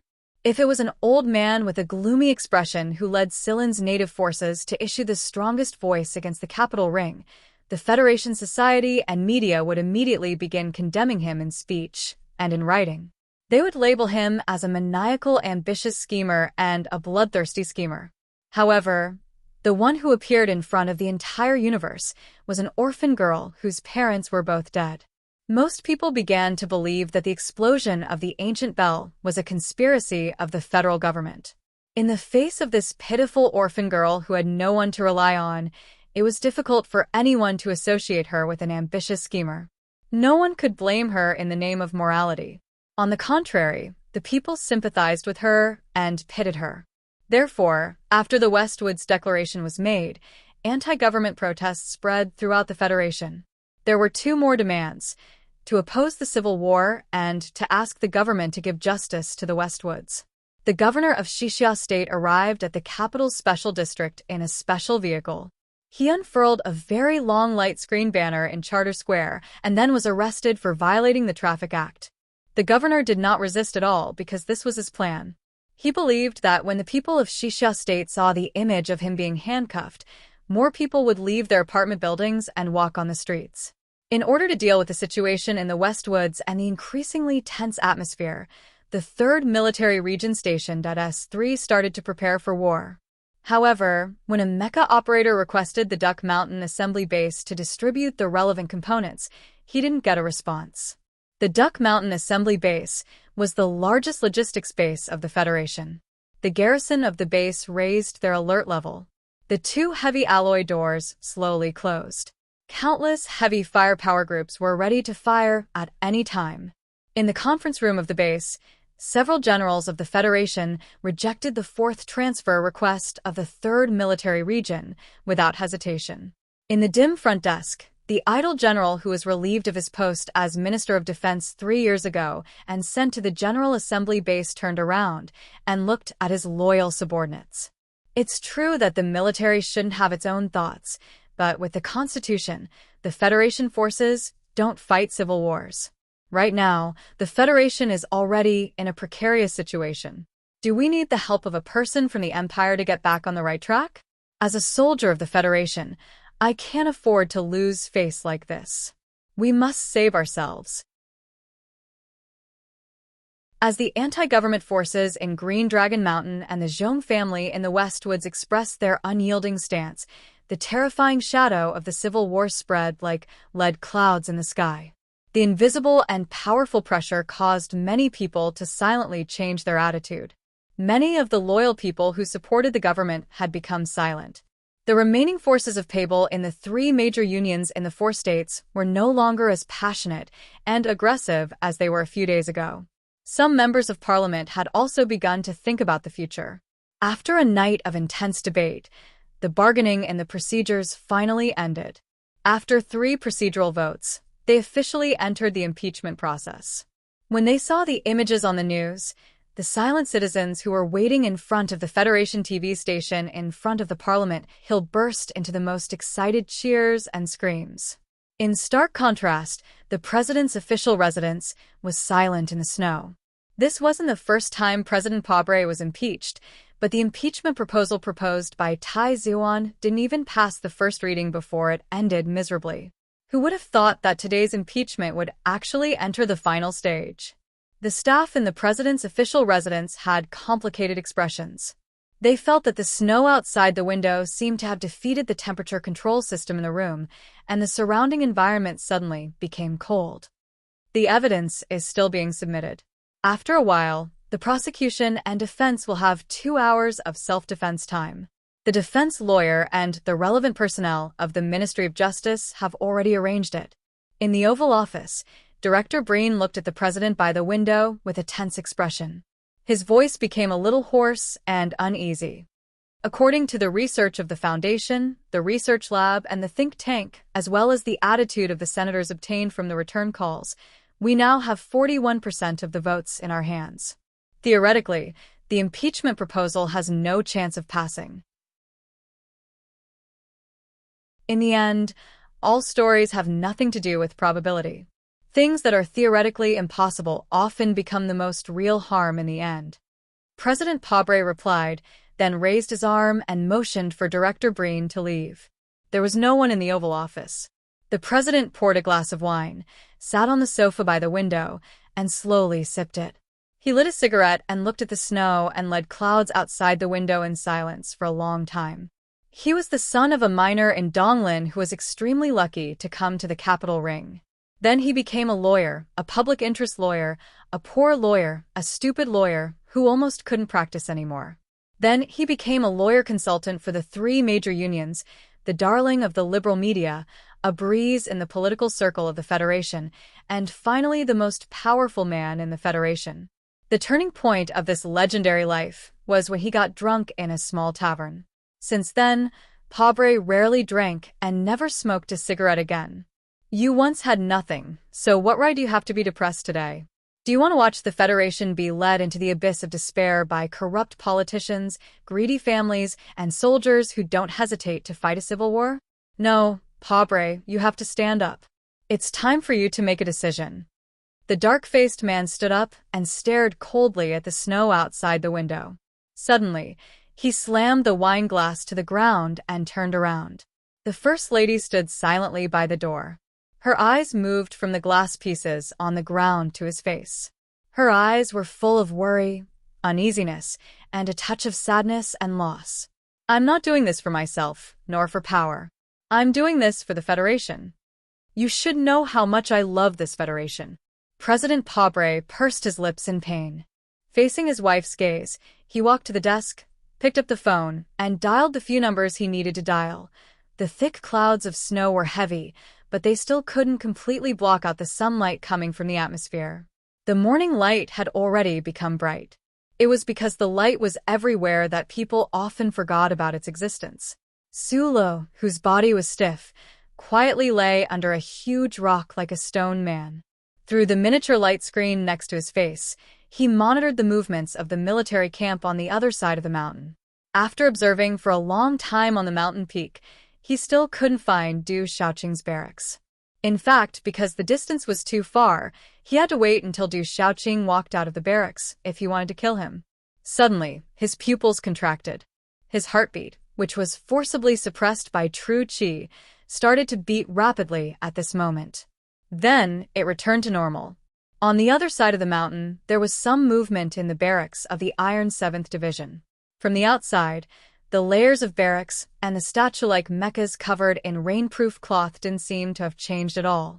The only difference was that the right foundation valve of the warehouse on the west side was opened. At the same time, the people in the logistics barracks seemed to be moving more densely. Sula had been in the federal forces for too long. He knew that the right foundation valve was opened to clear the water needed by the energy injection equipment in the warehouse. The fact that the logistics barracks were moving so densely meant that this wasn't a routine action. The energy injection equipment in the warehouse was under the ground. It was responsible for replenishing the energy of the military mechas. Through these details, he immediately determined that the Iron 7th Division was preparing for battle. The situation he didn't want to face the most was finally unavoidable. Sure enough, countless low buzzing sounds of mecha self-checks rang out in the barracks of the Iron 7th Division. These sounds gathered together and became incomparably dull and shocking. Sulu narrowed his eyes and stared at the image on the miniature screen. A moment later, he saw more than 100 black military MX mechas lined up at high speed like 100 austere gods. Then, they drove out of the barracks in 3 different directions. He noticed that the Iron 7th Division's mechas were extremely cautious and maintained their formation. Meanwhile, the mechas closest to the mountain quickly spread out to expand the surveillance area. Suli's pupils shrank and his body stiffened even more. The MX Mecha's SCC global surveillance system was designed by Shang Qiu. Even if he closed his eyes, He could calculate how wide an area the Iron 7th Division's mechas could monitor. This area was just a few meters below the giant rock, which meant that he couldn't get any closer to the road. More than a dozen dark green bulletproof military vehicles slowly drove out of the barracks of the Iron 7th Division. Sulu stared at one of the vehicles in the middle. He stared at the face that was still blurry under the ACW's terrifying aiming magnifier. It was as if he could see that pair of sunglasses and that cold expression that had been on that face for thousands of years. Du Shaoqing was definitely in that vehicle. The problem was that the giant rock was too far away from the road. It was beyond the effective shooting range of the ACW. And if Sulu tried to sneak down and get closer, he would definitely alert the dozen or so powerful mechas at the base of the mountain. This was the Iron 7th Division's mecha formation. It looked like a mediocre mecha formation, but it provided perfect protection for the core area. Sulu firmly believed that with the terrifying military discipline of the Iron 7th Division, there would be no gaps in the enemy's mecha formation during the 170-kilometer journey to the capital's special district. Sulu licked his lips as he watched the heavy mechas spread out and silently escort the convoy onto the road. He couldn't help but wonder if the enemy had noticed something. Right now, he was faced with a difficult choice. If he was just a cold-blooded killer, he would definitely choose to pick up the ACW and quietly retreat. Then he would wait for a better opportunity to shoot. But he wasn't a killer. What he needed to do was to stop Du Shaoqing and his Iron 7th Division from entering the capital. He couldn't wait any longer. Just then, the phone in his pocket suddenly vibrated. Chapter 969. The Iron 7th Division started moving towards the capital city. Almost at the same time, the Federation also started gathering their troops. The 4 special class operators from the capital city garrison left their stations and silently guarded the city. The 1st Guard Regiment's Mecha Battalion headed straight for the back of Macho Mountain. After years of Li Jiedu's deployment, the capital city of the Federation was now surrounded by strong and sturdy metal walls. These troops that were absolutely loyal to President Pabre were the Federation's strongest source of power. Non-wartime deployment wasn't authorized by Parliament Hill, approved by the Joint Chiefs of Staff, and signed by the Minister of Defense. It was a direct order from the President's official residence. The procedure was clearly unconstitutional. According to the relevant regulations of the Federation's Constitution, the Bureau of Proclamation, as the highest-ranking enforcer of the Federation's Constitution, should be able to quickly and forcefully take countermeasures against this kind of blatant violation of the Constitution. On a certain day at the beginning of the 76th year of the Constitution, the Bureau of Proclamation's Constitution computer in the basement of the Bureau of Proclamation's building immediately sent out an alarm. The entire Bureau of Proclamations building instantly rang with a sharp alarm. However, in the face of this serious incident, the Bureau of Proclamations director, Cui Jiadong, stood beside the stairs with a serious expression. He didn't make any reaction. He even forcefully suppressed the anxious questions of some of the workers. Under the Bureau of Proclamation's tacit approval or connivance, the Federation forces controlled the 3 main roads in the capital city in a very short amount of time. The 1st Guard Regiment's Mecha Battalion from the capital city garrison used their fastest speed to invade the beautiful back of Macho Mountain. In front of the locked iron gate of the manor, hundreds of fully armed soldiers appeared. In the picturesque scenery by the lake, there were also dozens of black MX mechas. In the capital special district, in the largest city of the Federation, and in many state capitals, the Joint Investigation Department, which was facing the pressure of being downsized, burst into unprecedented action. The powerful, small-eyed special forces rushed into countless buildings with arrest warrants faxed by the Ministry of Justice and began to make arrests. 2 black armed helicopters roared and landed on the roof of the 3rd Forest United Bank's headquarters. Under the black rope, the elite Small Eyes Special Forces swung in from outside the building and smashed through the huge floor-to-ceiling glass, breaking into the building. Among the glass shards on the floor, more than 10 masked Special Forces members aimed at the young CEO behind the table. Under the accompaniment of the terrified screams of the bank's secretaries and workers, one of the members shouted, Li Xiuzhu, put your hands up. The CEO behind the table frowned slightly. Mr. Li Xiuzhu, because you are suspected of manipulating the stock market, concealing relevant earnings, violating the Financial Compliance Act, and violently resisting the government's investigation, the Federal Ministry of Justice announces your arrest. The CEO took out the arrest warrant, Li Xiuzhu, and then took out handcuffs and was ready to arrest him. The new CEO of the Samlin United Bank looked at the soldier in front of him. His brows slightly furrowed, and his expression was extremely cold as he spoke in a deep voice. I'm not Li Xiuzhu. My name is Li Xiaodong. The Small Eyes Special Forces members around were stunned. They pulled up the electronic information to confirm that the CEO behind the table was not Li Xiuzhu. However, the leader of the Special Forces looked at Li Xiaodong and said sympathetically, "If I were you, I would rather be Li Xiuzhu."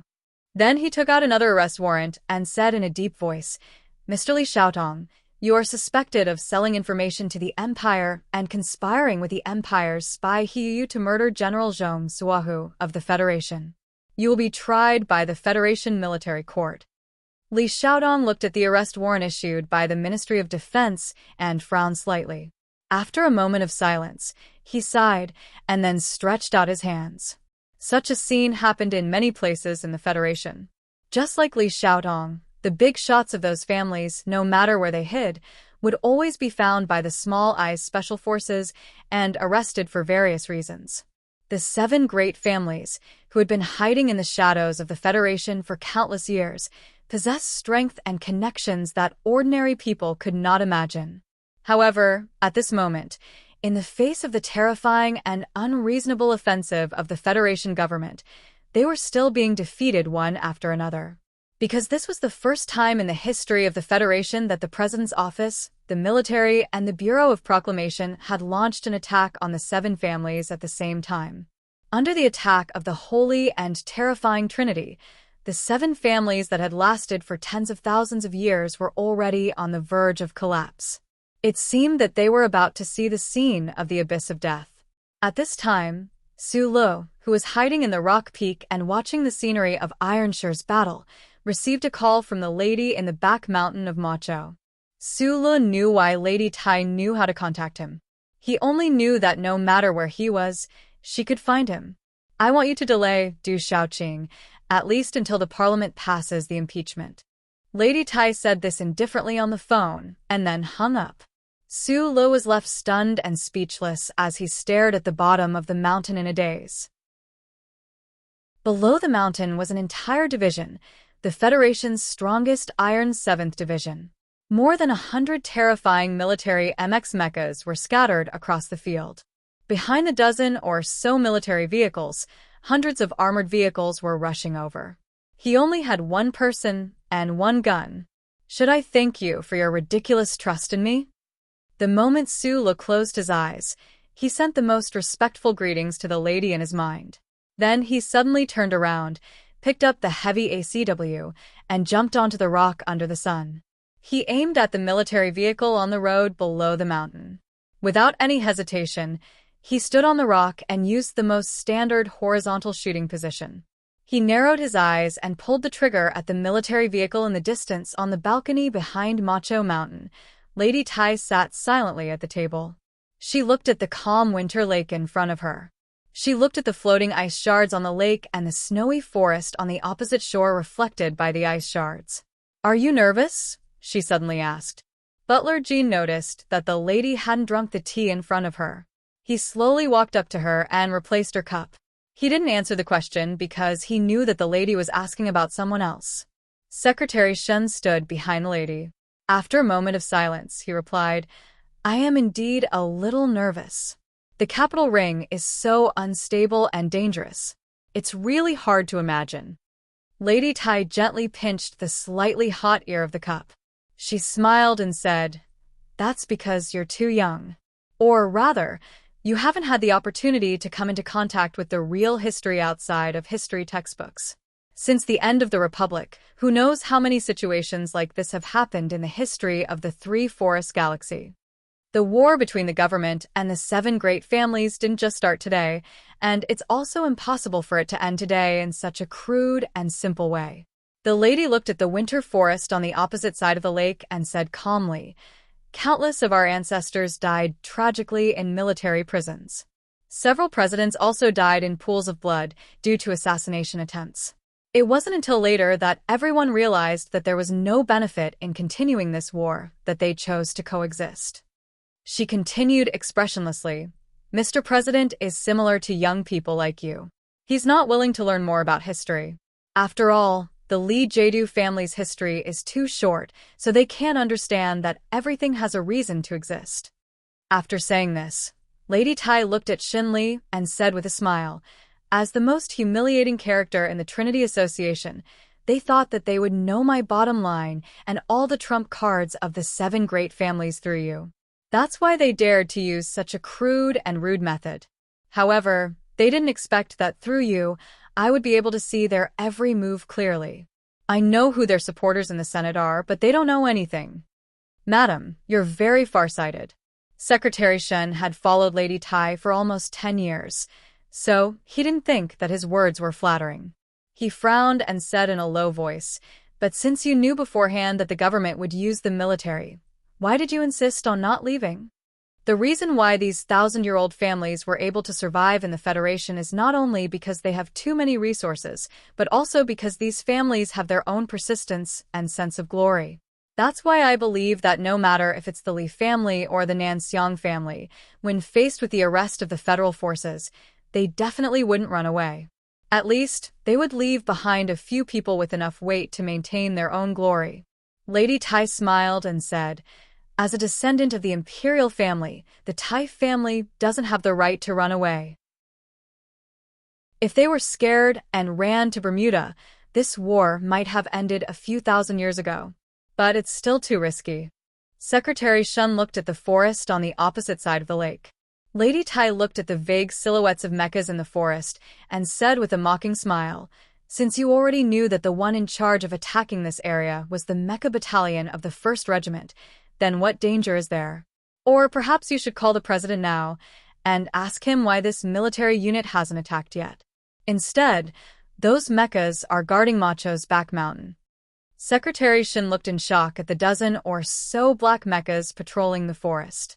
He finally understood where his madam's calmness came from. Fei Cheng's military god had suppressed the 7 great families for decades, but in the end, he still hadn't completely succeeded. His right hand trembled slightly, and it was difficult for him to take out his phone.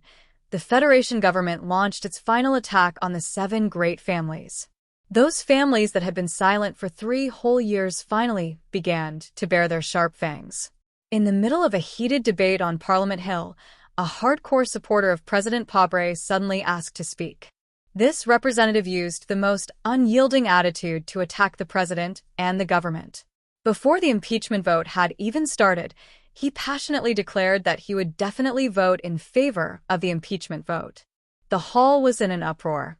What happened next caused the entire Federation to be in an uproar. The Tai family's Xiao Shu Foundation and Samlin United Bank joined forces and officially announced the full privatization of the Shell Motor Company. There is a saying in the Federation, "Where there is metal, there is the mark of Shell Motor Company." This company had invented the Jingnong battery and the crystal engine. It had a long history and had a close relationship with the federal military. Now, most of the MX mechas and close to half of the battleships in the Federation were produced by this company. A more direct explanation was that Shell Motor Company was the Federation's biggest and most important company. Chapter 970. No one knew who the owner of the Shell Motor Company was because the ownership structure of this giant company was very complicated. At the beginning of the Republic, 30% of the shares belonged to the Federation Citizen Fund. Nominally, the power was exercised by the Parliament, but in reality, it was directly controlled by the government. The rest of the shares were made up of countless public funds and private funds. Among them, the second largest shareholder after the Federation government was the Veterans Association, but it only held 1.4% of the shares. It was related to the lifeline of the Federation, so it was unacceptable that the ownership of such an important company was not clear. However, this situation had been maintained for so long that the entire Federation had started to accept it. In the eyes of the Federation government and many industry experts, the reason why the Shell Motor Company's shares were so scattered and complicated was because of historical reasons. It was a situation caused by the many big families and countless profit seekers. The Federation Statistics Department did the last calculation in the 41st year of the constitutional calendar and confirmed that if the Federation Citizen Fund and the shares with military background were included, the Federation could control 41% of the shares. The Statistics Department and the economists believed that under the strict supervision of the relevant laws, as many as 3,000 shareholders' insider trading was completely blocked. It was difficult to fundamentally change the complex ownership structure formed by history. Under this situation, even if the Federation's 7 big families worked together, it was impossible to control the Shell Motor Company without alarming the Federation government. It was precisely because of this reason that the no longer young President Nutshell now had a very shocked and wonderful expression on his face. After being voted by the federal parliament and personally appointed by the president, he had never thought that one day he would lose control of the board of directors. He looked at the shareholders who were attending the emergency board meeting, looked at the complicated but clear share confirmation on the screen in front of him, and looked at the few representatives of the Xiao Shu Foundation who were indifferent. He was speechless for a long time. Different from what the Statistics Department and the economists thought, the Tai family did not need to work with other big families to have enough shares to propose a private motion, and they could expressionlessly ask the government to return the Shell Motor Company. There was no insider trading because the thousands of unknown small funds and various associations were originally the Tai family's. Since the beginning of the Republic, the bloodline of the previous dynasty had never given up on the control of the Shell Motor Company. The Tai family had only quietly dispersed the shares in their hands and distributed them to numerous newly established organizations. Then, with the most terrible erosion of time, thousands of small organizations quietly changed their names, and the Federation began to forget their existence. They hid in the Forgotten Kingdom, silently enjoying the huge dividends every year. Only when the family faced a fatal threat did these shares, which had disappeared for countless years, resurface. Mr. President, we respect your professionalism very much. I think the confirmation of the shares is very clear now. We have the certification of the 3 major accounting firms. If you continue to insist that the review needs more time, we will directly dismiss you according to the process.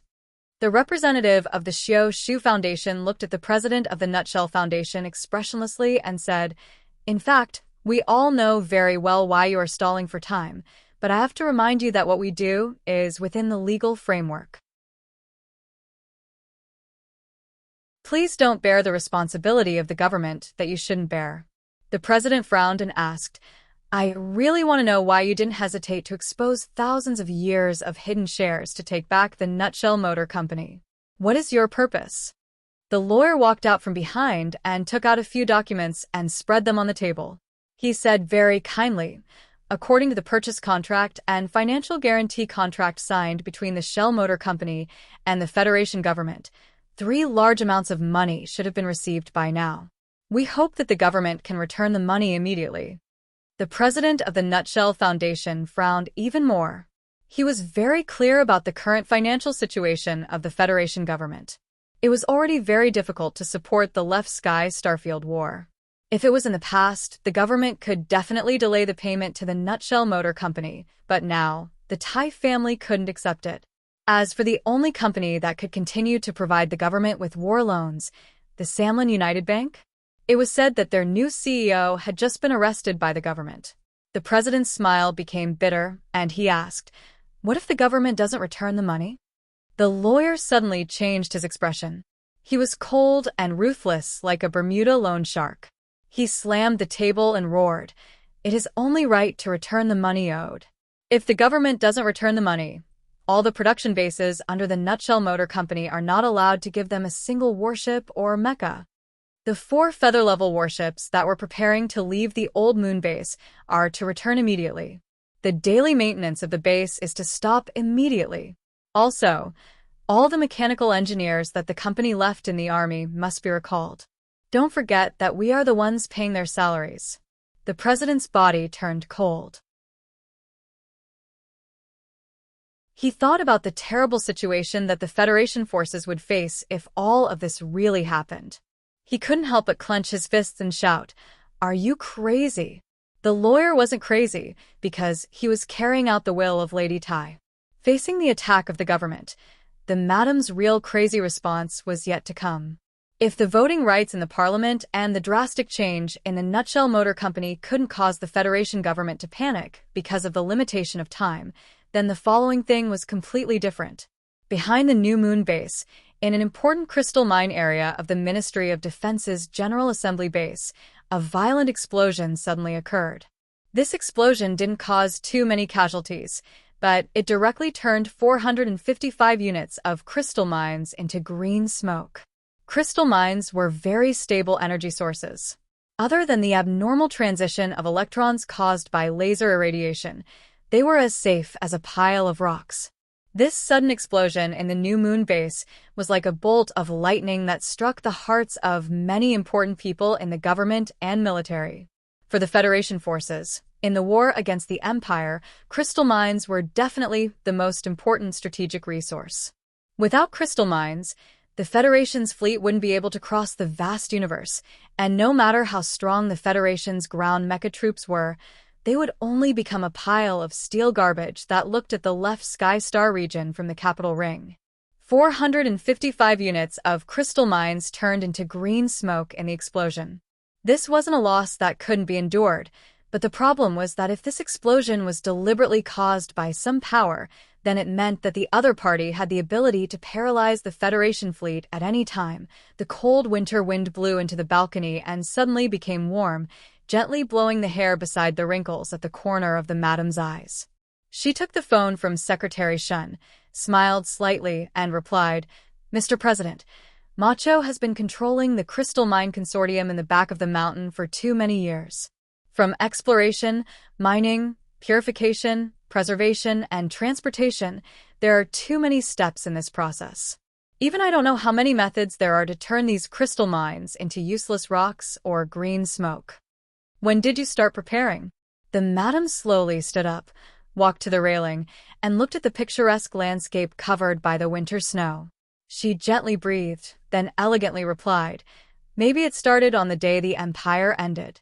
In the period of history that you and I are in, Macho started preparing these measures in the back of the mountain, starting from a conversation on the balcony. Was that 3 or 4 years ago? At that time, Shi Qinghai killed several of your most important partners in the parliament. Su Lu returned from the Westwoods to the capital ring, and you couldn't even shoot him down with your battleships. Then, General Li Jiedu came to Macho's back of the mountain and had a long talk with me. Lady Tai held the phone and said, 'Mr. President, at that time, I once said something. Once the steel monsters have their own consciousness, their appetite will become extremely greedy. In their eyes, any former overlord is just a few pieces of delicious synthetic meat. My family doesn't want to become the delicious synthetic meat in your eyes, so naturally, we have to make some preparations. You should allow the synthetic meat to have the right to fight back.' With a muffled sound, a large caliber bullet with a tungsten tail shot out from the thick barrel of the ACW. It tore through the sky under the shadow of the lead clouds and blasted a terrifying deep crater in front of the military vehicle on the road. The distance was too far beyond the effective range. Su Lu wasn't surprised that the first shot didn't hit the target. He carried the heavy military backpack and stepped on the smooth surface of the rock with one foot in front of the other. He aimed at the military vehicle on the road at the foot of the mountain expressionlessly and pulled the trigger again. Su Li's index finger quickly made contact with the trigger and then released it. The top half of the ACW kept retreating like a bolt of lightning and then bounced back. In the short span of 3 seconds, Su Lu, who was standing on the rock, fired 5 consecutive shots. Bang, bang, bang, bang, bang. The ground around the military vehicle at the foot of the mountain exploded almost at the same time. The rear tire of the military vehicle on the right was shot out and fell to the ground with a loud crack. Smoke and dust suddenly filled the road. As the strongest force in the Federation, the Iron 7 Division naturally had the fastest reaction speed. The moment the gunshots rang out, the two mechas of the defense battalion arrived with a roar. The tall and heavy bodies crushed the road, and thick mechanical legs stretched out like lightning and blocked the side of the dark green military vehicle. The seventh bullet came from the depths of the mountain range at high speed and hit the alloy armor of the MX mecha's mechanical legs. It actually shot out a dazzling white mark. Still, because of the distance, the ACW bullet couldn't penetrate the Federation's mecha. On the rock, Su Lo was still expressionless. After changing the magazine, he aimed at the road at the foot of the mountain and continued to fire, without stopping. In order to kill Du Shaoqing from a distance in front of the entire Iron 7 Division, there would only ever be a few chances or even just one shot. The problem was that because of the damned distance, Su Li's first shot had directly missed. Right now, he wasn't disappointed, just a little anxious. He didn't know what the lady behind Macho was doing, but he knew that she definitely had her reasons for wanting him to delay Du Shaoqing's movement into the city. So right now, his goal was no longer to kill Du Shaoqing, but to harass him. Otherwise, he wouldn't have chosen to shoot here. Of course, if the first 7 shots were lucky enough to hit the dark green military vehicle, that would be for the best. The sniping from the top of the mountain continued. The terrifying bullets created strange sparks on the mechanical legs of the two MX mechas that acted as a bulletproof barrier, making unpleasant muffled sounds. After the attack, the well-trained soldiers of the Iron 7 Division still maintained their valiant calm and silence. The team that stretched for more than a dozen roads neatly stopped. The dozen or so MX mechas scattered in the wilderness near the mountain range had already rushed toward the mountain peak. Long-range sniping. The shooting distance is already more than 4 kilometers. A staff officer crouched beside the dark green military vehicle and reported to the people inside. The Federation standard sniper rifle doesn't have such a long range. Have you compared the sniper rifle of Chengdu Sanatorium? Yes, that sniper rifle doesn't have the same range. The door of the dark green military vehicle was suddenly pushed open. Du Shaoqing, who was dressed in a well-ironed general uniform, walked to the side of the mechanical leg. He looked at the dim light that was like a cigarette butt on the mountaintop and listened to the muffled gunshots in front of him. It's the ACW. He took off his sunglasses and put them in the pocket of his military uniform. Then he reached his right hand to his side and took the heavy sniper rifle. With impeccable standard military movements, he aimed the flat end of the rifle at the mountain peak and pulled the trigger. Chapter 971. Bang. A loud and clear sound rang out. An extremely deep crack appeared on the boulder under Su Li's feet. The crack exploded in the middle, followed by a barrage of bullets. Not far away, a large tree was hit. The trunk swayed, branches and leaves fell, and the sharp white pieces of rock that were hit flew in all directions. The most dangerous bullet hit the top of the boulder, less than 30 centimeters away from the tip of his foot. Even though he was wearing thick military boots, he still felt his calf go numb from the impact. At this time, Su Lo suddenly felt a tingling numbness in his mind. He was so far away, yet he was still almost hit. He was startled and subconsciously took 2 steps back nervously. His originally continuous and extremely rhythmic shooting was suddenly interrupted. The optical targeting device was aimed at the space between the 2 giant mechanical legs of the military vehicle on the highway. It vaguely captured the image of the general firing the gun. He instantly remembered that after Mr. Shi's death, the ACW had been left in the Iron 7th Division. Now it was naturally in Du Shaoqing's hands. Su Li's pupils suddenly shrank. He took a deep breath, stepped forward, and returned to his original position. He leveled the ACW and continued to shoot at the road below. There was no extra emotion on his face, only a sense of valiance hidden behind the calmness. Takashi Aoki, who was behind the boulder under his feet, was continuously hit by bullets. He didn't even blink as he steadily maintained his shooting posture and continuously pulled the trigger. This was the shooting of ACW against ACW, a battle of will against will. Schiller once said, "Some people, even if they have a divine gun in hand, will never become the god of guns." The ACW was no doubt a divine gun. These two were the only long-range divine guns left in the Federation, and they fell into the hands of two extremely determined and calm men. Today, they met on the mountain road and began to blossom. Presumably, they didn't feel like they were covered in dust, and the darkness before dawn. Su Lu arrived at the mountain opposite the Iron 7th Division's base. He lowered his body temperature and slowed his heartbeat, waiting silently like a rock. Then he would wake up because of the gunshots and because he was shot. His day began in such a violent manner, and it was destined to leave behind many unforgettable scenes in his life. Perhaps the human brain had some sort of ability to foresee this kind of fate, so at the beginning of the day, when he stood on the cliff and shot at Du Shaoqing on the road at the foot of the mountain, Su Lu thought of many people in the past, and the words those people once said. When he pulled the trigger, he thought of Schiller's famous words. When he reloaded, he thought of the conversation he had with Commander Zhong in the Westwoods' Red Chili Oil restaurant. The Tiger of the Westwoods thought that Du Shaoqing was very dangerous because of his calm fanaticism and because he had expressed a certain attitude in the First Military Academy. The Federation needed a stronger government to truly defeat the Federation. It was because of this judgment that he had suppressed Du Shaoqing for an entire 10 years.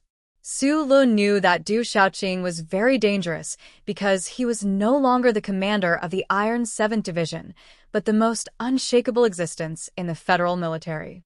He was a godlike figure deeply loved by the people of the Federation. If this person was allowed to lead the Iron 7th Division into the capital, no one knew what would happen, so he wanted to kill him. At the very least, no one knew what Du Shaoqing was thinking about that day. When this famous Federation general indifferently ignored the danger and fired at the mountaintop like an ordinary soldier, what did he think of Su Lu? What reason did he have to continue on this faintly tragic path? Where did his cold desire to kill Su Lu come from? Du Shaoqing pulled the trigger. A bullet fiercely shot into the mound under the rock, exploding into a clump of yellow earth. Su Lu pulled the trigger. A bullet fiercely shot into the mechanical leg on the road, producing a crisp sound. At this moment, the two people on the mountaintop and the road, no matter who killed who, would be able to quickly return this suffocating world to its normal path. However, because the distance was too great, the bullets fired from the two thick ACW barrels made the world change color. Loud bangs rang out, but they were unable to accurately kill each other. It sounded more like two silent blacksmiths continuously hammering iron. However, even if they were hammering iron, the next hammer might be able to break the iron plate. In that case, no one could guarantee that the next bullet fired from the barrel would hit the other's body first. Amidst the flying shards of sharp rocks, the crisp bangs of bullets, and the dense shockwave of bullets, Su Lu and Du Shaoqing coldly looked at each other from several kilometers away, unmoving like mountains. At this moment, this extremely rare exchange of long-range sniping had nothing to do with the quality and accuracy of the guns. The only thing left was luck. The two of them were gambling with their most valiant willpower and determination. They were gambling with each other's lives on a mountain road 170 kilometers to the south. Two men were silently shooting at each other from long range. In the western suburbs of the capital, on the balcony behind Macho Mountain, Lady Tai and President Pabre were still on the phone. Terminating the military supply contract and blowing up the crystal mine is using the lives of millions of innocent soldiers on the front lines to threaten the Federation. Do you not have a single bottom line? What exactly do you want to do? Lady Tai indifferently listened to the president's low and sharp reprimand.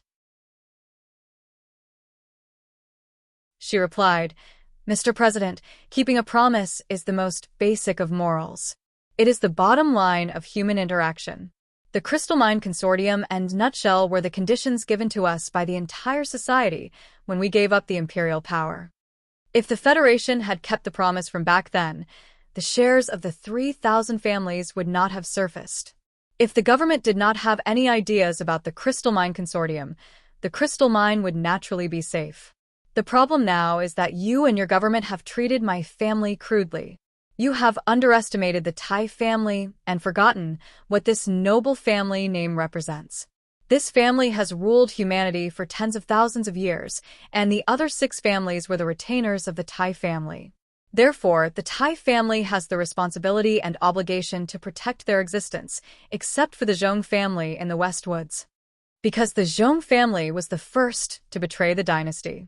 They surrendered to the Republican forces in exchange for military power, and they have always thought that the Eastwoods incident was a purge planned by the Tai family and the Union Gang, but they have never reflected on it. That is because their shameless surrender made those so-called democratic sages realize that these families are not as unshakable as they thought. Mr. President, I will not make the same mistake as the ancestors of the Zhong family. I will not surrender, so I can tell you clearly that these families may be destroyed because of internal reasons, but they will definitely not fall because of external pressure. President Pobre on the other side of the phone was silent for a moment before he asked, "What exactly do you want?" "I want you to step down," Lady Tai replied concisely. "That's an impossible thing." President Pobre replied in a deep voice, "The situation has developed to this point. Even if you have a trump card that can shake the Federation, it is impossible to turn back the tide of history. I want to remind you, madam, that Tai Ziyuan has already promised to donate the Crystal Mine Consortium. The shares of Nutshell are exposed to the public. Even if you families force me to step down or even kill me, do you think that the Federation will still be controlled by the 7 families in the future? Our trump card has never been completely explained by anyone, including you." Lady Tai walked to the railing with the phone in her hand. She looked at the thin ice on the surface of the lake and said expressionlessly, "Without the crystal mine and Nutshell, do you think that the Tai family will not be able to survive in the Federation? I can remind you of one point, including the President's residence in Parliament Hill. These lands are all mine." She did not give the other side of the phone the time to digest the shock and said, "A Yuan once trusted and admired you a lot, but you do not know that under that thin body hides a magma-like fury and a terrifying learning ability. When he discovered that you had betrayed the ideals he believed in, the combination of the two was so powerful. All of the families have been silent for an entire 3 years. That is because I know that if the government and you are willing to abide by the rules, Yuan definitely has the ability to defeat you. But since the Federation government is not going to abide by the rules and tear away the cover of the law, then do not blame us old fellows for taking action. I have to admit that your trump card and strength have indeed caused the Federation to be greatly threatened.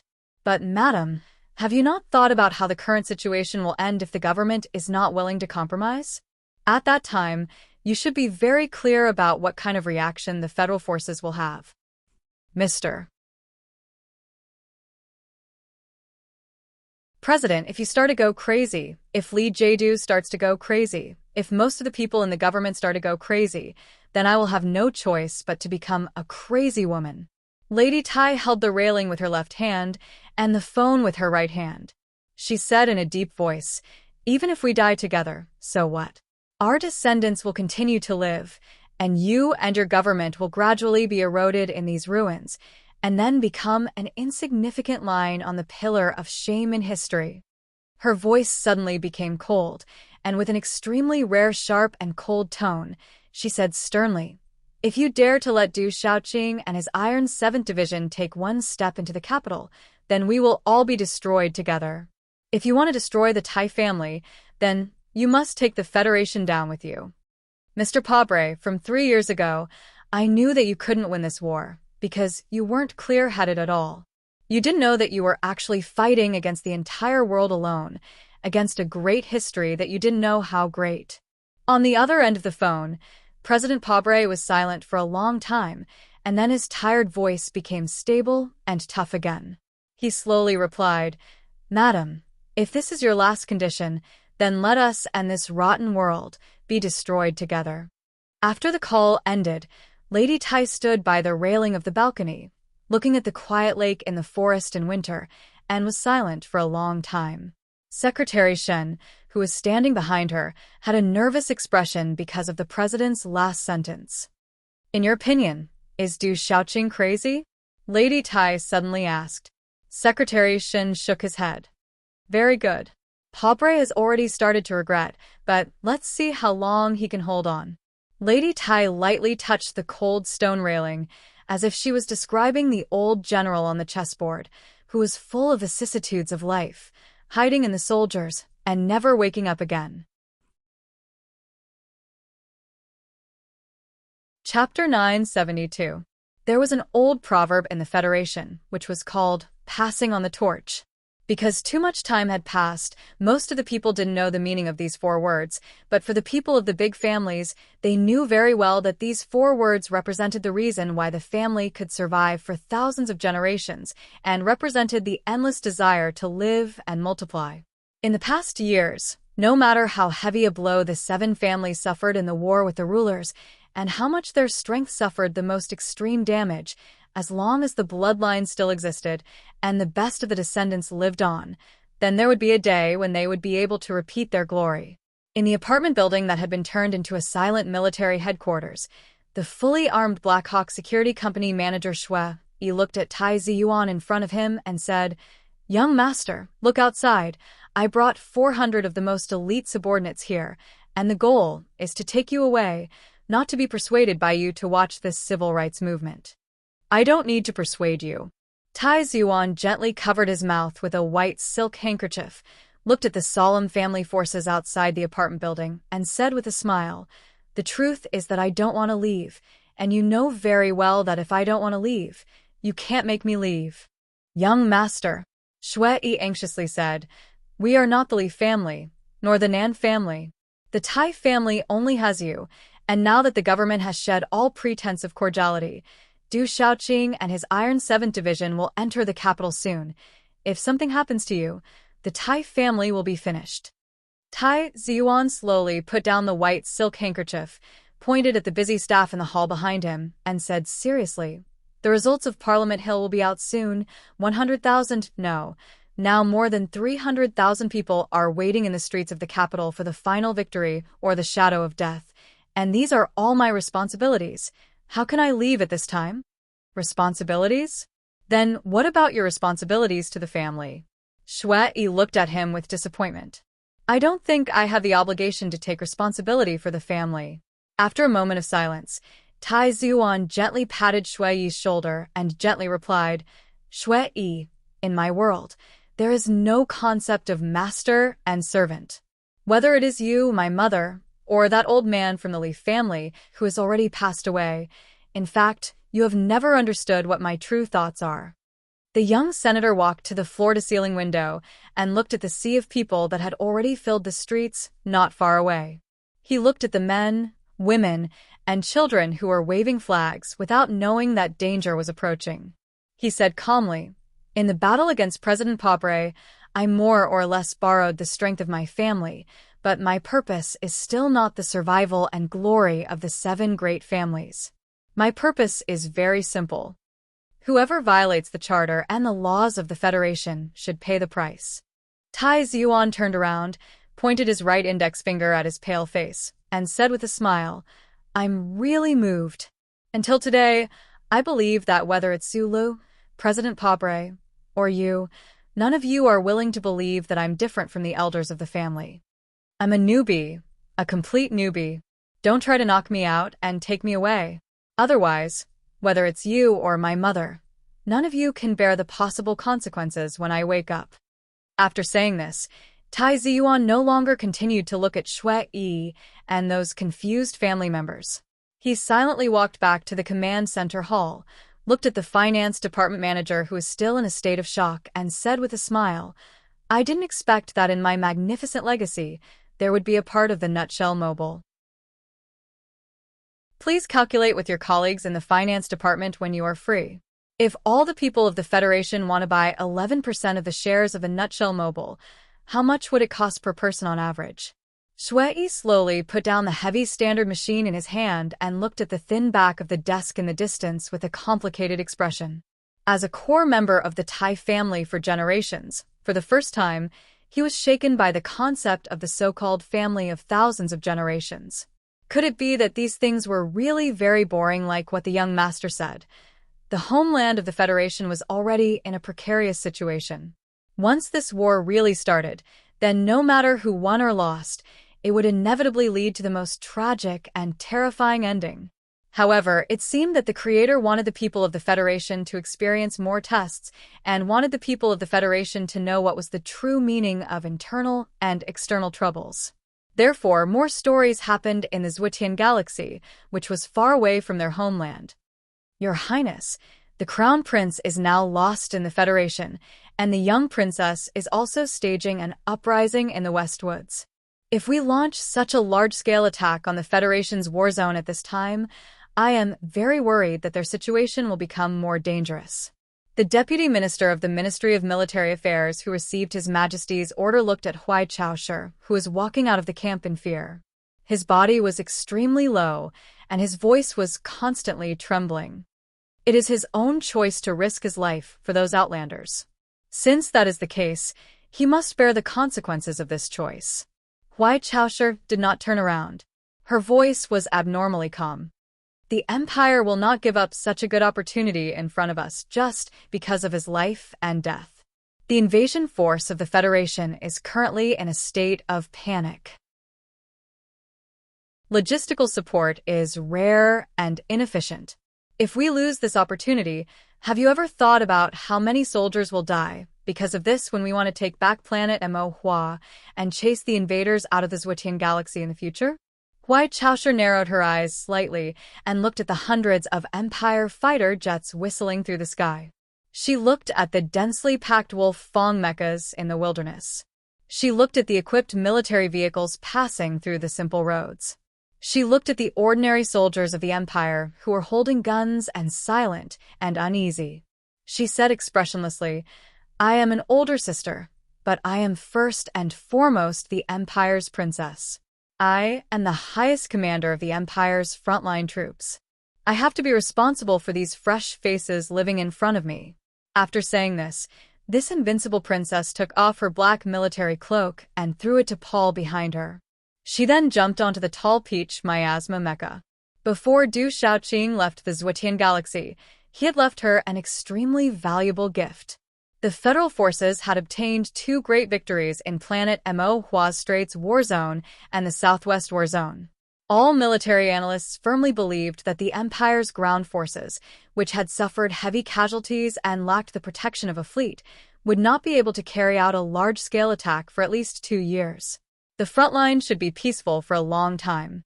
However, out of the Federation's and even the entire universe's judgment, on the day the Federation's parliament began to impeach the president, the Empire's military launched an unprecedentedly fierce attack on the Federation. Furthermore, the strategic attack range this time had even exceeded planet Mo and spread to several other war zones in the universe. The Empire's military, which had been lying low for several months, suddenly burst out and used the last of the Empire's fleet. The Imperial family even used ruthless means to directly conscript all the smuggled spaceships in Galaxy L. Faced with thousands of Empire's civilian-armed spaceships that covered the sky and covered the Earth and were not afraid of death, the Federal fleet, which was hovering on one side of the Zwitian Galaxy, watched as their energy supply rapidly decreased. However, they did not obtain an overwhelming advantage. They could only passively leave the main war zones and watch as the ground forces fell into a fierce battle with the Empire's army. The Empire's ground forces fiercely pushed forward on several planets.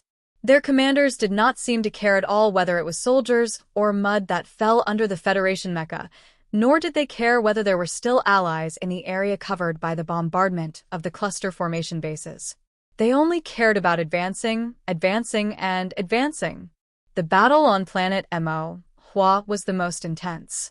The surface forces led by the 3 Empire's Royal Mecha Brigades successfully drove the Federal forces out of the Straits War Zone and the Southwest War Zone after paying a heavy price of 400 Wolf Fong Mecha being destroyed.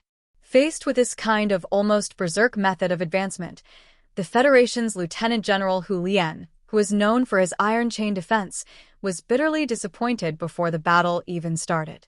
Meanwhile, the Empire's commander Huai Chaoshi made a few extremely small mistakes in the Federation's command, and all of them were caught by the Empire's commander-in-chief, Huai Chaoshi, and then dealt the most accurate and fatal blow. The Federation's ground forces on planet Mo Hua were forced to retreat under the powerful attacks of the Empire's army. In the few war zones that were separated, some of the troops were even forced to move to the dangerous mountainous areas and began a bleak long-term campaign. In this battle, Her Royal Highness the Princess, whose name shook the universe with her unparalleled strength in mecha warfare, finally proved that she also had the same genius ability in battlefield command. If it wasn't for the new 17th Division and Madman Li in the beheading Happiness Mecha, who fought almost crazily in a bloody battle and held back the two Empire's Royal Mecha Brigades on the northwest front line, perhaps in less than 24 hours, Huai Chaoshi and her subordinates would have already killed their way to the Federation's base. On this day, on the smoke-filled front line of planet Mo Hua, who knew how many Federation soldiers were injured, how many Federation soldiers were sacrificed, and how many Empire officers who were gradually calming down silently thought, if the one commanding the Federal forces right now was still Du Shaoqing, would all of this have happened? The Federation's General Du Shaoqing, who was supposed to be commanding the Federal forces and fighting the Empire at the front line, was transferred back to the capital ring by the government due to some political reasons. Then, at this time, he became a silent normal sniper, standing beside a military vehicle and continuously shooting at a certain someone on the mountaintop as if his life was on the line. The crisp sound of metal striking rang out. The high-speed bullet hit the hard mecha's protective panel and bounced off, brushing past Iron 7 Division's Commander Liu Yongfu's cheek and shattering the glass of the military vehicle. His pupils suddenly shrank, and he subconsciously wanted to find a place to hide, but looking at the back of the general in front of him who was coldly aiming and shooting with a gun, he didn't dare to move his legs at all. The frontline battle report had already been sent back to the capital ring, and he looked at Du Shaoqing's back with a complicated expression, guessing what exactly was in his mind at this moment. On the mountaintop, Su Lo was holding his ACW and firing at the road below with an unusually calm expression. There was already a wound on the right side of his cheek caused by the shattered rocks, and blood was slowly flowing out of it. At this moment, he wasn't thinking about anything. From the corner of his eyes, he saw the Iron 7 Division's mecha approaching at high speed. He knew very well that in this situation, the more he thought, the faster he would die. Chapter 973. Even though there was a distance of several kilometers between them, the powerful tungsten alloy tail fins and large-caliber bullets still had terrifying kinetic energy. They easily drilled into the seemingly solid rock and rotated violently at high speed, blasting out countless sharp rocks and blinding dust. His left cheek was cut by a piece of rock. His blood and sweat mixed with the dust to form a colorless dye. Together with a sports windbreaker full of holes, he looked exceptionally pitiful. The mixture of blood and sweat flowed into the corner of his eyes, piercing his eyes slightly. He subconsciously opened fire with the ACW in his hand.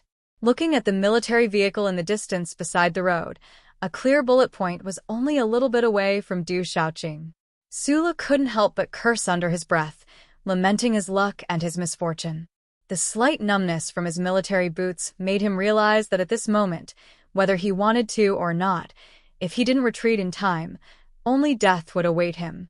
The two ACWs on the mountaintop and the road fired more than 20 rounds at each other.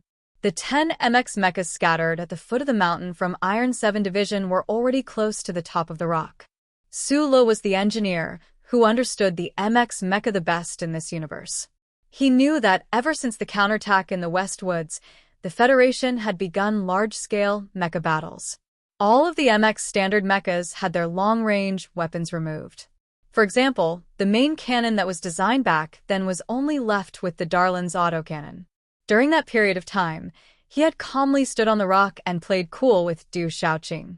It was precisely because he had calculated that those Iron 7 Division mechas that seemed extremely close to him would not be able to threaten him. And now, those 10 MX mechas were close enough. The area at the top of the rock had entered the range of the mecha's firepower. He could faintly hear the buzzing sound of the mechas on the mountainside. It was not the sound of dual engines, but the sound of the Darlin's autocannon rotating at high speed. What was even more frightening was that the three black mechas charging at the very front were beginning to shake off their components and enter overclocking mode. The time left for Su Le to react, if accurately calculated, was less than a second. With only 1 second left, Su Le carried the heavy ACW and the heavy military backpack. With a grunt, he jumped down the cliff without hesitation. Almost at the same time as he leapt into the cliff, a dense rain of Darling's cannonballs ferociously bombarded the boulder, instantly chipping off an entire layer of the boulder. Su Le landed heavily on a pine tree in the middle of the white stone cliff. Just when the pine tree couldn't withstand the huge force and made a cracking sound, his body bounced up at high speed again like a spring. His empty left arm stretched out in the air as he grabbed onto a protruding rock in front of him. His body swung in the air and disappeared into the corner of the cliff. This series of actions seemed easy, casual, and natural, but in reality, Su Le had performed extremely precise calculations beforehand to be able to use his inhuman abilities to succeed. Entering the corner of the rock wall, behind him was a deep valley that was no longer green and only yellow.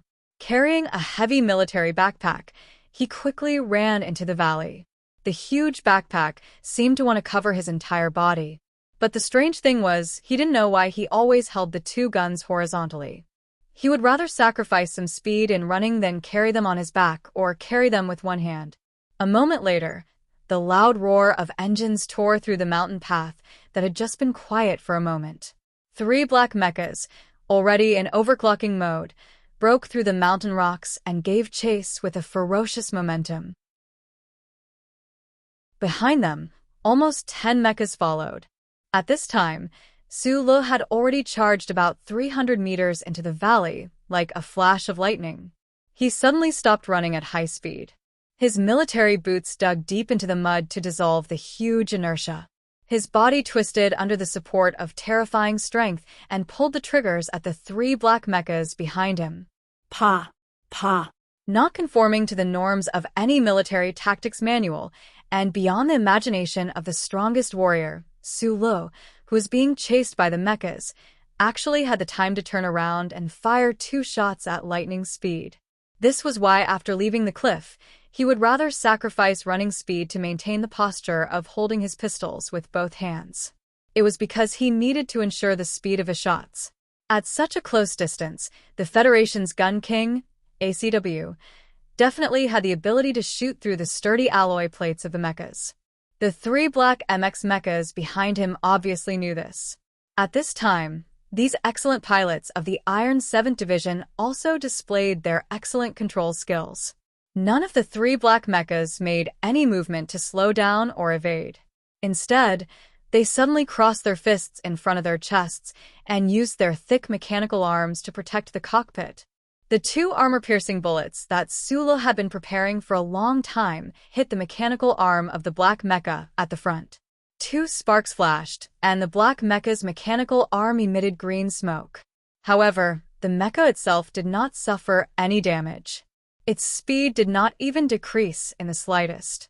The black mecha crossed its fists in front of its chest. Its movements seemed clumsy and even a little comical, but it was actually very effective against the terrifying ACW. This was the most powerful tactic of the Iron 7th Division. Su Le was still running with his head down. The 3 Iron 7th Division mechas were still in pursuit. In just a few seconds, they had covered hundreds of meters again. However, no matter how strong the human body was, it could not compare to the energy of the quantum beam jet of the twin engines. The distance between the two sides was getting closer and closer. Just as it seemed that he was about to enter a desperate situation, Su Le burst out again. However, this time, he did not use the powerful strength of his legs to stop his forward momentum. Instead, he stomped on the ground with his military boots. His entire body flew up, and he completed a twisting motion in midair. He flew smoothly backwards like a bird in the winter valley, his body balance perfectly maintained. He leveled his ACW and looked expressionlessly at the nearest Iron 7th Division mecha. Pa, pa, pa, pa. 3 shots. The 3 bullets avoided the clumsy mechanical arm of the Iron 7th Division mecha in front of the cockpit. They seemed to be unintentional, but in fact, they accurately hit the hidden guard behind the mecha's shoulder blade. In the minds of most Federation pilots, the hidden guard with 6 screws was like the cecum of a human's abdomen. It was completely useless. However, in the eyes of a certain person who designed MX, the hidden guard was like the skull of a human head. Below it were densely packed data cables. Once they were opened in his hands, he would be able to directly control the mecha. I'll kill you in 3 shots. Look at that perfect angle, that precise wedging force. Su Lo muttered to himself as he breathed heavily. He ran up the steep hill. From the corner of his eyes, he glanced behind him from time to time. He found that the 10 or so Iron 7th Division mechas behind him had not yet closed in. Because of the terrain, the 3 black MX mechas at the front were gradually pulling away from him. The black MX that he had hit 5 times in a row was the closest to him. It was also the most aggressive. However, in Su Li's eyes, this black MX was like a delicious piece of cake. He held his ACW and breathed rapidly, silently chanting in his mind. Closer. A little closer. Those behind, slow down a little. It was truly a pipe dream for him to think that he could defeat Du Shaoqing and his Iron 7 masters with just 1 person or 7 teams to fight against the federal government. However, for him, if he had a powerful mecha, perhaps the situation would be fundamentally changed. After the battle 3 years ago, the Federation government began to strictly control the use of military mechas. They were protected by multiple layers of passwords. When they were not activated, even Su Lo would not be able to successfully steal them. Today's scene was the result of Su Li's calculations. He knew that the mecha group of Iron 7th Division would definitely catch up, and this would be the best chance for him to steal the mecha. Stealing a military mecha with his bare hands. In the eyes of many people, this was akin to a myth. No one would believe it, but Su Lo had seen Uncle Feng Yu go crazy before. In fact, he had even played out a similar scene on Mo Hua planet. Today, Su Lo did not have an engineering mecha, nor did he have a miniature repair arm. However, he had his ACW. Seemingly unintentionally, he had been shooting at the hidden guard all this time. His goal was to force the guard open and then find a chance to flip over and use the data under the guard to directly take control of the black MX. Once he got his hands on the mecha, it would be Du Shaoqing and the Iron 7th Division's turn to fret. Du Shaoqing watched as the blurry figure disappeared over the side of the cliff.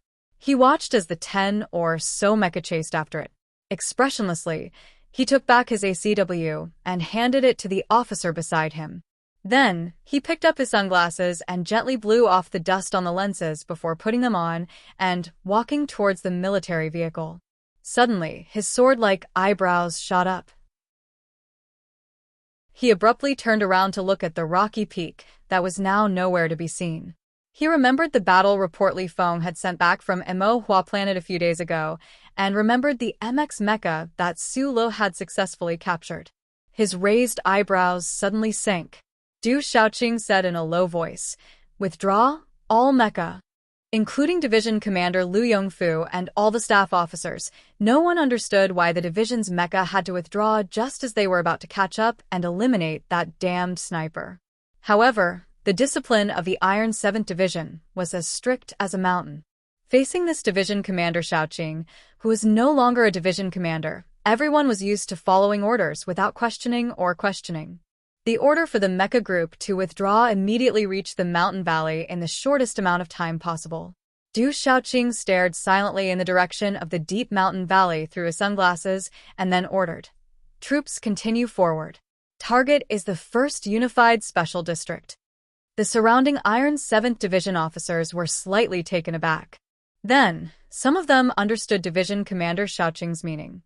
As long as the troops did not disperse and use several mecha to seal off the shooting angles in the direction of the mountain range, what could the sniper in the mountain do? The other party could only watch as this flood of steel silently and unstoppably entered the capital's special district. There was nothing they could do. This was Du Xiaoqing. This was the Iron 7th Division.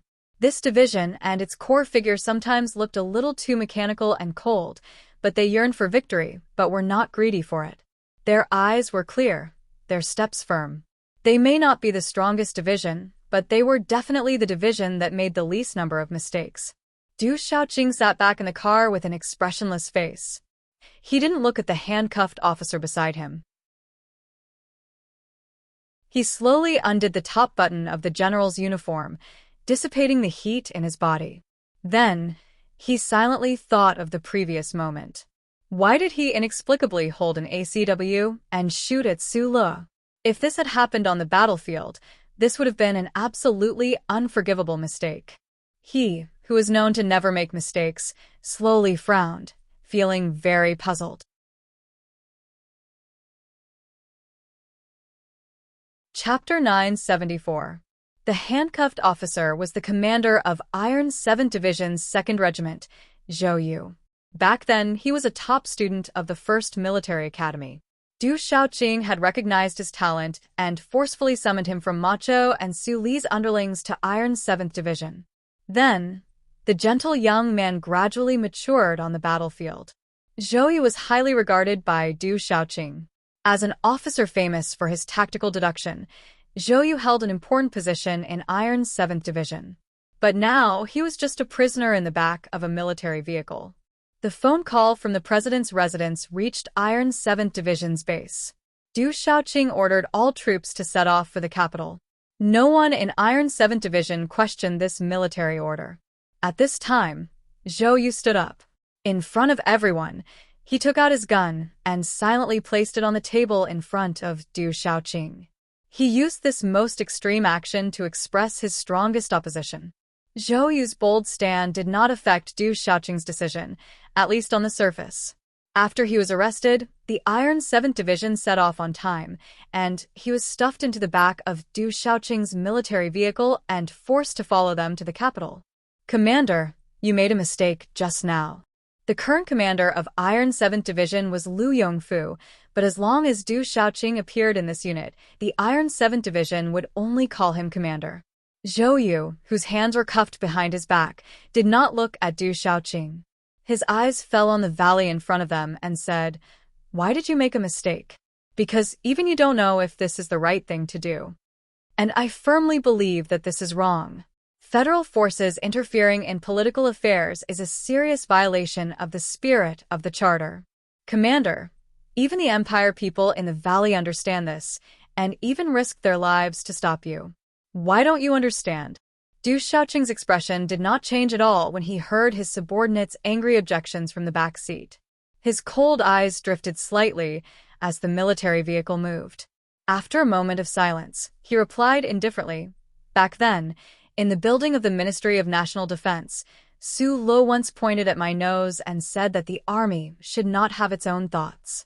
A soldier's duty is to obey orders. Mr. Pabre is the elected president. As a soldier, what's wrong with obeying his orders? If the mobilization of military forces this time violates the spirit of the Charter, as you said, why didn't the Bureau of Proclamation do anything?" Hearing Du Xiaoqing's explanation, Zhou Yu smiled with some difficulty, no longer trying to convince the other. He understood the general sitting in front of him very well. He was a man of few words and disdained to explain any details of his plans to his subordinates. But today, he had actually opened his mouth to explain something which was rare for him. What did this mean?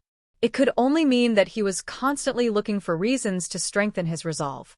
The engine hummed, and the military vehicle slowly started moving.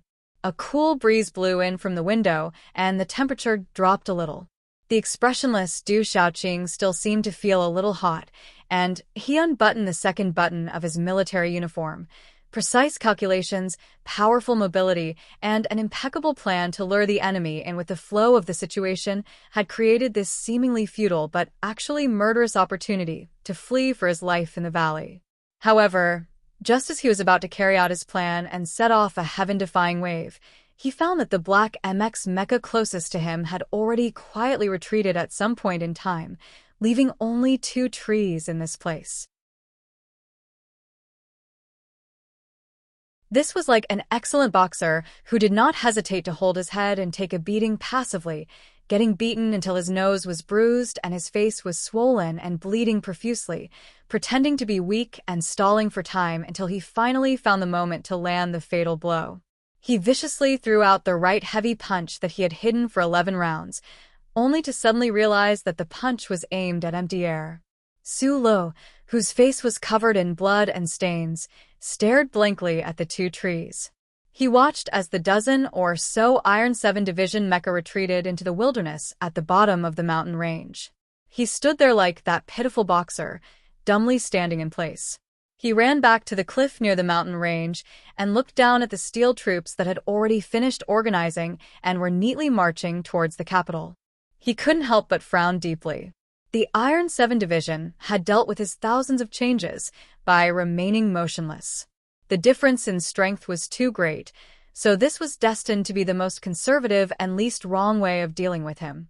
Facing the terrifying steel torrent at the bottom of the mountain range, what else could he do other than engage in meaningless harassment along the way? More than 100 black MX mechas were spread out in the wilderness. 7 of them were closely following the dark green military vehicle on the road, closely covering any long-range sniping range from any angle. Hundreds of armored vehicles followed behind, and the army of more than 10,000 people maintained a perfect formation as they slowly advanced in the direction of the capital. Other than the roar of the engines, there was no other sound to be heard, giving people a silent, oppressive, austere, and unstoppable feeling. Su Lo suppressed his rapid breathing and stroked the hot body of the ACW. He looked down at the silent Iron 7 Division under his feet and couldn't help but feel a strong sense of defeat. Right now, there was no force around the capital that could be a match for Du Shaoqing's Iron 7 Division. Once this army entered the capital, what would the people who were also known as the Silent Marching Army face? Along the way, a certain someone tried his best to snipe, but he was still as powerless as the mosquitoes flying around the bison on the other side of the Donglin electronic fence. The bison that silently ate grass didn't care about the bullets in the air at all. It only occasionally swung its tail to hit them, and a certain someone had to retreat into the mountain range at high speed like a mosquito fleeing for its life. It seemed that there was no force that could stop the Iron 7 Division from entering the capital. However, at this moment, the silent steel torrent suddenly stopped outside an inconspicuous town. It wasn't Iron 7 Division that stopped the advance of the Iron 7 Division, nor was it Black Hawk Security Company, nor was it the Zhong family troops from the Westwoods who suddenly learned how to travel through space, nor was it the Imperial armies who madly followed the Crown Prince.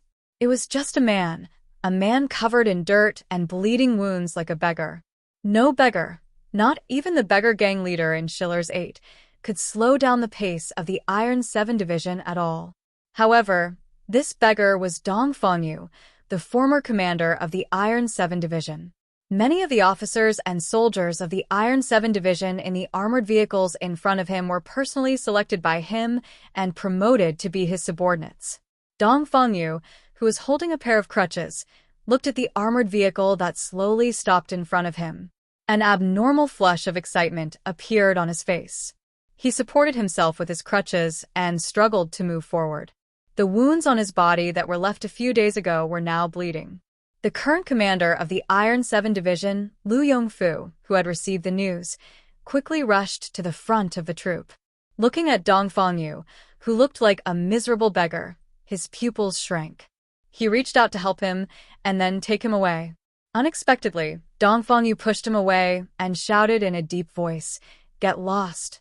As the most senior officer of the Iron 7 Division, as one of the first subordinates to follow Du Shaoqing, as one of the arms who was as famous as Shimanjin, in Dong Fengyu's eyes, no one in the Iron 7 Division was qualified to talk to him, except for his real commander, Du Shaoqing. When she arrived in front of the dark green military vehicle, Dong Fengyu struggled free from the support of the two majors. She threw away her crutches and limped forward quickly. She shouted at Du Shaoqing, who was standing beside the vehicle, "Commander, you can't go. You can't ruin your reputation for those shameless politicians. You've been wronged." Du Xiaoqing looked at Dong Fengyu, who was crying like a wronged child. Looking at this man who had been following him for more than a decade, he rubbed his head and gently explained, "I know what happened on the ink flower planet. That was caused by that trash Hu Lian, but I can assure you that Mr. President didn't know about it beforehand." Dong Fengyu wiped the tears on his face with his sour sleeve. Hearing his commander's explanation, he couldn't help but angrily take 2 steps back and shouted, "The president didn't know? Then what about the ancient bell? That was done by Shimin-Jin. How could the president not know? Commander, could it be that Shimin-Jin is dead, so we can just let him be the scapegoat for that black-faced president?" Du Xiaoqing's face suddenly stiffened, and he shouted in a deep voice, "Enough!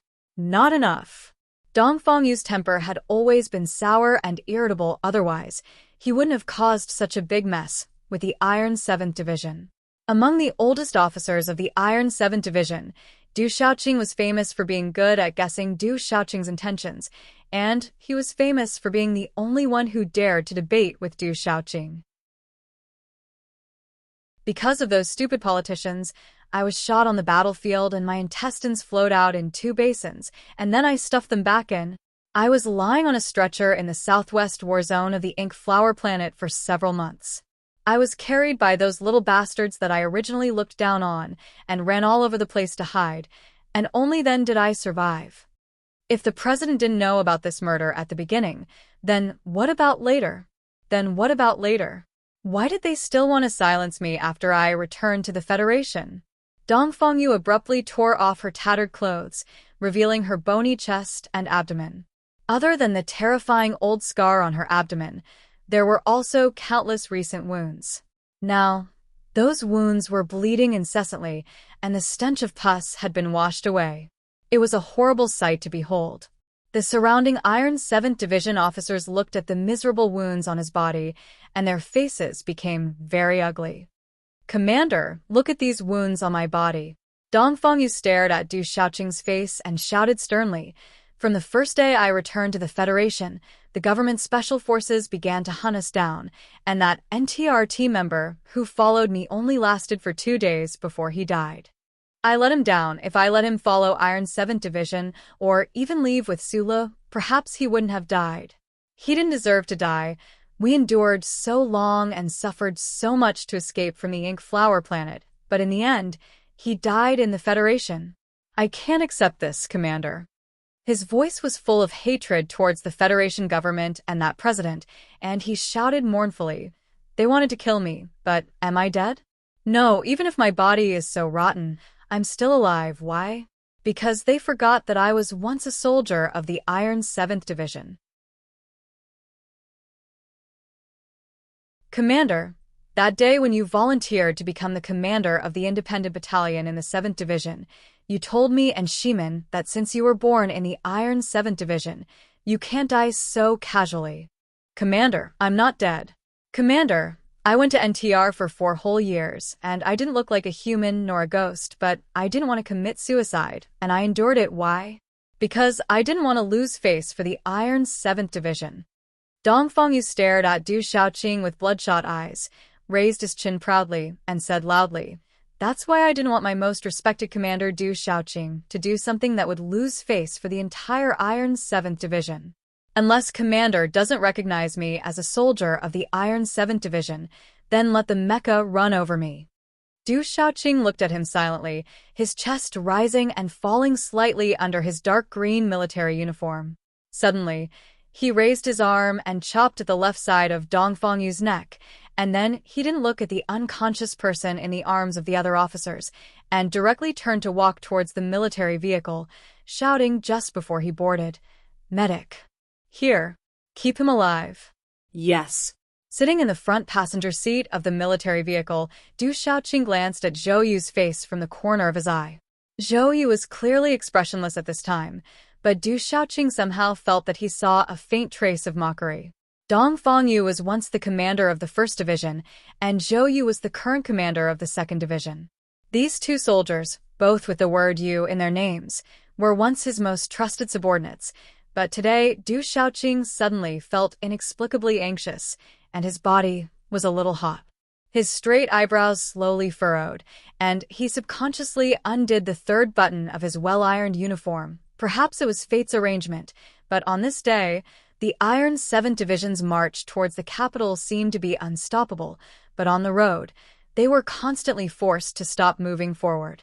After the troops entered the suburbs of Wangdu, they stopped again.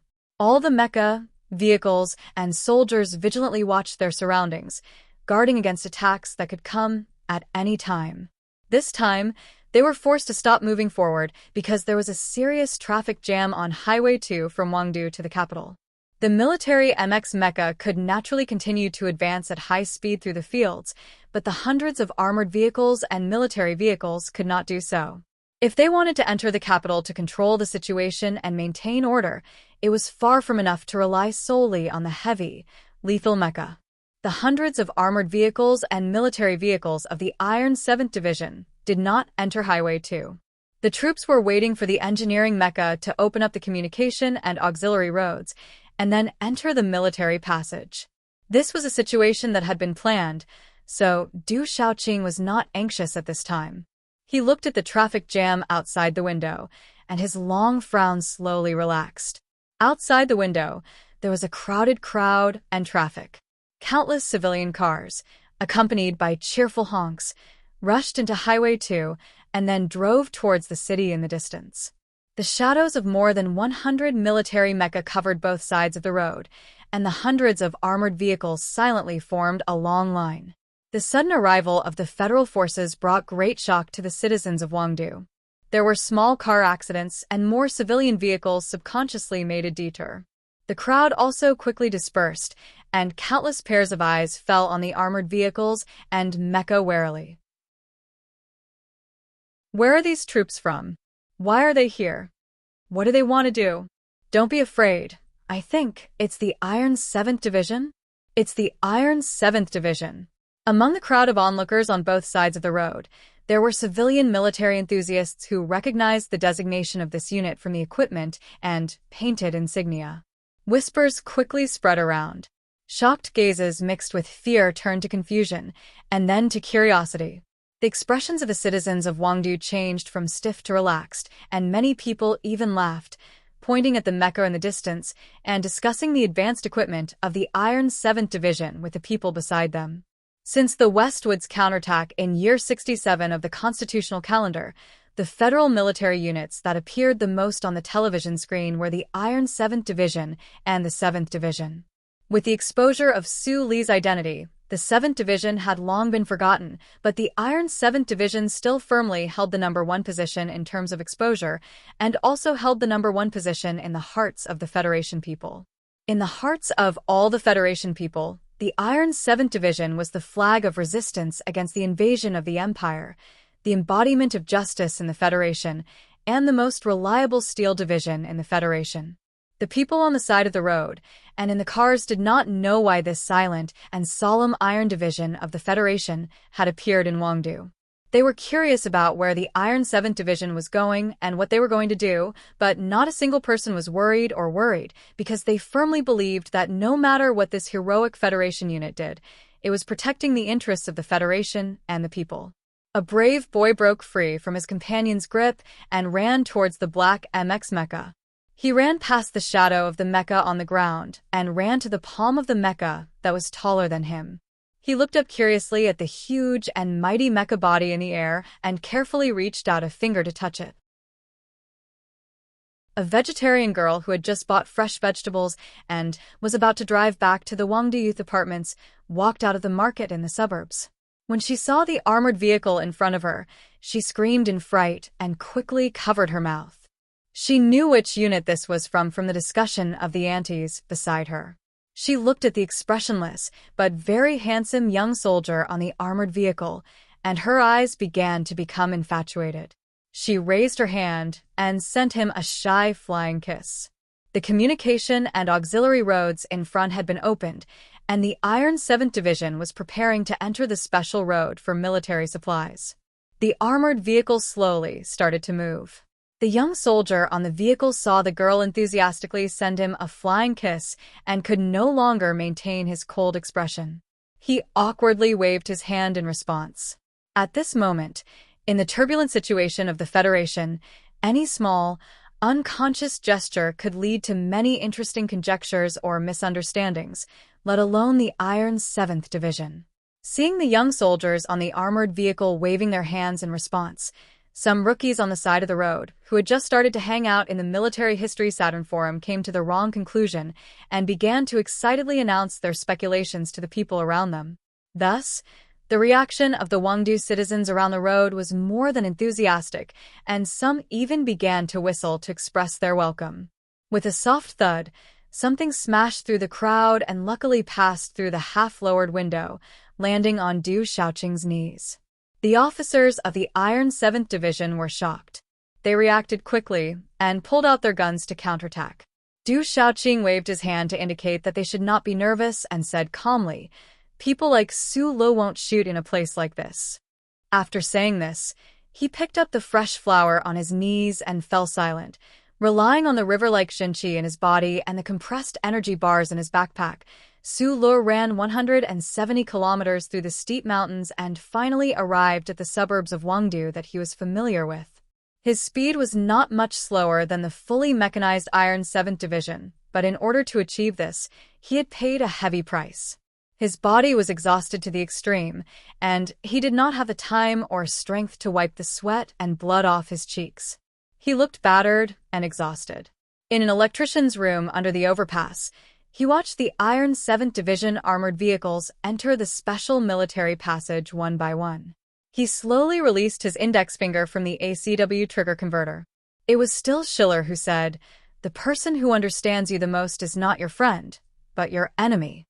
Du Shaoqing and Su Lu understood each other very well, so as Du Shaoqing had calmly predicted, he did not choose to shoot in a crowded area. "Fei Gu, did you connect in?" Su Lu licked his dry lips and said tiredly to the system, "We can't stop the Iron 7th Division. We can only try the last stupid method." The interior of the military vehicle was very spacious. In addition to the 3 rows of seats, there was also the most important command system of the Iron 7th Division. The communications officer wearing the headset suddenly turned his head and said nervously, "Commander, someone has synchronized with the division's communication system and is requesting to speak directly with you." He said he is Su Le. Du Shaoqing frowned slightly. After a moment of silence, he took the communication device and said coldly, "I am Du Shaoqing." When he was young, Su Le would occasionally show his sharp and sarcastic side. However, after he started running for his life, he became quieter and quieter. More often than not, he would only grin and reveal his white teeth or say a few simple but blunt proclamations that could kill people. So, no matter how one looked at it, he was not a suitable candidate for negotiation. However, the Federation was facing an unprecedented danger, and there were not many people that Du Shaoqing was interested in negotiating with. "Du Shaoqing, I hate you." His first sentence fully demonstrated Su Li's negotiating style, or it could be said that other than angering Du Shaoqing so that the Iron 7th Division could advance faster, he had no other ability. "I hate that military uniform of yours that is ironed 3 times a day. I hate that deadpan face of yours that looks like everyone in the Federation owes you money. I hate the smell of ice on your body. I hate that hair of yours that is neatly combed like a frozen grassland. Of course, your sunglasses are not bad. I hate the way you scolded Zhou Yu and the others in the training base. I hate your arrogance and callousness, thinking that I'll always be the best in the world. I hate it the most when you and your troops live like fucking cold machines. And in order to prove that you adhere to the philosophy of the collective always before the individual, even when the Iron 7th Division has been fully equipped with MX, you still refuse to enter the cockpit of your mecha. Don't you find this pretentious and disgusting? But no matter how much I hate you, it is difficult for me to have any doubts about you on the battlefield. Many years ago, at the front line of solitary Yellow Mountain Ridge in Base 5460, my mecha had been running for an entire night. It couldn't have been worse. You asked me to take the risk to kill the enemy for the sake of the Iron 7th Division's ambush plan. I didn't hesitate and followed your orders because I believed that you would not shoot your comrades in the back. Based on the same reason, Shi Qinghai found out that Shimin Jin was involved in the Lin Hai assassination and planned the explosion of the ancient bell. But I insisted that these things had nothing to do with you. I think that I understand you very well. I always thought that you were a model professional soldier. You were just doing your duty as a Federation soldier and following the orders of the Federation president and the government. But I have to remind you that what you are doing now has crossed that boundary. Stop, Du Xiaoqing. Even if you are still pretentious and want to be buried with Pabre, his government, and their ideals, even if you insist on being a professional soldier, why can't you wait a little longer? Just wait for a short period of time until the impeachment case is over. If the impeachment case is passed, Pabre will no longer be the Federation president. You don't need to follow his orders. If the impeachment case is not passed, he will still be the Federation president. Then, what is the need for you and your troops to make the situation more complicated? If you insist, then it proves that you are afraid. You are afraid that Mr. Pabre, whom you have followed for so many years, has been abandoned by the people. You can't stand firm anymore. Du Xiaoqing, why are you so silent? Because I have torn off your glorious mask of a professional soldier and let you see that the premise of this order is that Pabre is no longer the Federation president? Accepting an order that is not from the president or not needing to accept an order from the president or waiting is a good choice. This is not the paradox of twins in physics. This is a clear fact. After being silent for a long time, Du Xiaoqing finally calmly replied, "It has already been many years. I know how that tiger looked at me back then. I know how many people in the Federation look at me. They all think that I am an idealist who is calm on the outside but fanatical on the inside. In reality, they are both wrong and right. Unlike the other people in the Trinity Association, I have never had the dream of overthrowing the 7 great families. The entire purpose of my life is to make the Federation strong and completely defeat the Empire. I am not interested in anything else. I don't care if the 7 great families control the Federation or if a grassroots president rules the Federation. I only care about whose Federation can be strong enough to completely defeat the Empire. You and I both know that rotten meat like the 7 great families and politicians like the former president cannot do this. Only Mr. Pabre can destroy the 7 great families and then make the Federation truly strong." After being silent for a period of time, Su Li's voice sounded again. "Du Xiaoqing, if the entire purpose of your life is to defeat the Empire, then you should know even more clearly that in this current situation, if you insist on standing on President Pabre's side, the Federation will inevitably fall into civil war. Your life's ideals may only turn into bubbles." Hearing the hoarse voice from the communication system, Du Xiaoqing was expressionless. He slowly undid the 4th button of his military uniform, the veins on the back of his right hand appearing and disappearing. The military uniform was always well-ironed. The military boots were always shiny, the black kid gloves, the black sunglasses, the neatly combed hair, and the impeccable military posture were the only images this Federation general and national idol left behind. However, at this very moment, the front of his hair was a bit messy and his well-ironed military uniform was undone. He was far from that perfect image of a general. "Su Lo, I used to think that I understood you very well, but after this day, I still have a question that I haven't found the answer to. Why did you, a citizen of the Empire, come to the Federation to do these things? Why did you use the result of the Federation defeating the Empire to tempt me? You may not know, but Huai Chaosher has already started a counterattack on planet Mo Hua while the Federation is in civil war. If you are like her, trying to take advantage of the Federation's chaos to gain benefits for the Empire, then you should be very happy to see this scene. Just as you said, the Westwoods will declare independence, but the Federation will fall into civil war. Why? Because this is not a war between 2 countries to begin with. Su Li's voice was emotionless as he replied in a deep voice, "There may not be such things as justice in a war between countries, but at other times, there may be." Du Xiaoqing said with slight sarcasm, "The youth of the Empire wants to talk about justice again.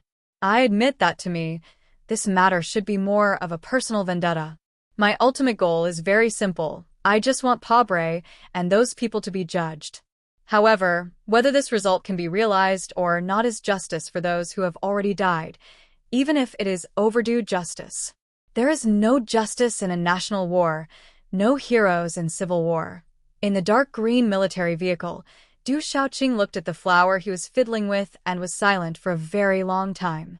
Then, the corners of his lips curled up slightly as he said in a sarcastic tone, "If you want me to stop, then beg me." After a moment of silence in the communication system, Su Li's unprecedentedly serious and sincere voice rang out. "Commander Shaoqing, I beg you." Passing through the metal bridge temporarily built by the huge engineering mecca, hundreds of armored vehicles were parked silently at the entrance to the military tunnel in the suburbs of Wangdu.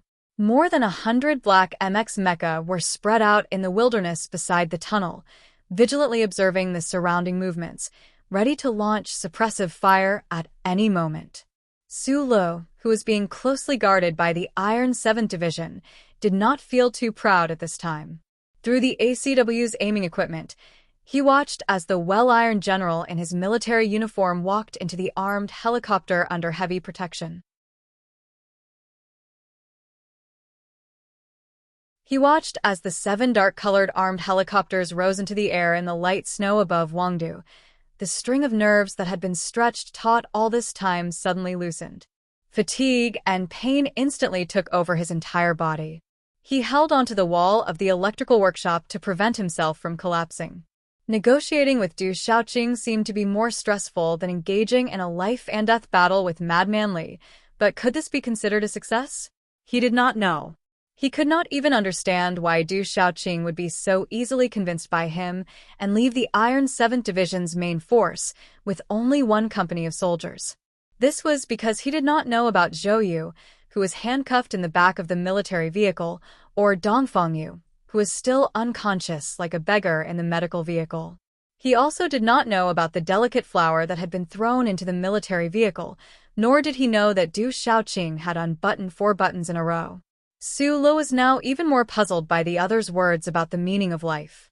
Thinking back to the fierce, violent, and even incomparably cold-blooded attacks this person had launched against the Empire's troops on Imo Hua planet these past few years, he really wanted to know where exactly Du Shaoqing's bone-deep hatred for the Empire's people came from. Everyone had a part of their heart that was as gentle as jade. It was just that they needed to carefully polish it to peel off the surface layer that might be ideals, obsessions, or desires. Then, they would let the jade heart gently bloom, illuminating themselves and those around them. Dongfang Yu's hard shell was slowly worn away by Su Lu and the Iron 7th Division's attitude and actions on Imo Hua planet. On this day, Su Li's bullets could not stop Du Shaoqing, and Su Li's words could not persuade him. It was only because of Zhou Yu, Dongfang Yu, and that flower that he slowly unbuttoned his military uniform that he had never undone in front of outsiders, that he had already made his decision.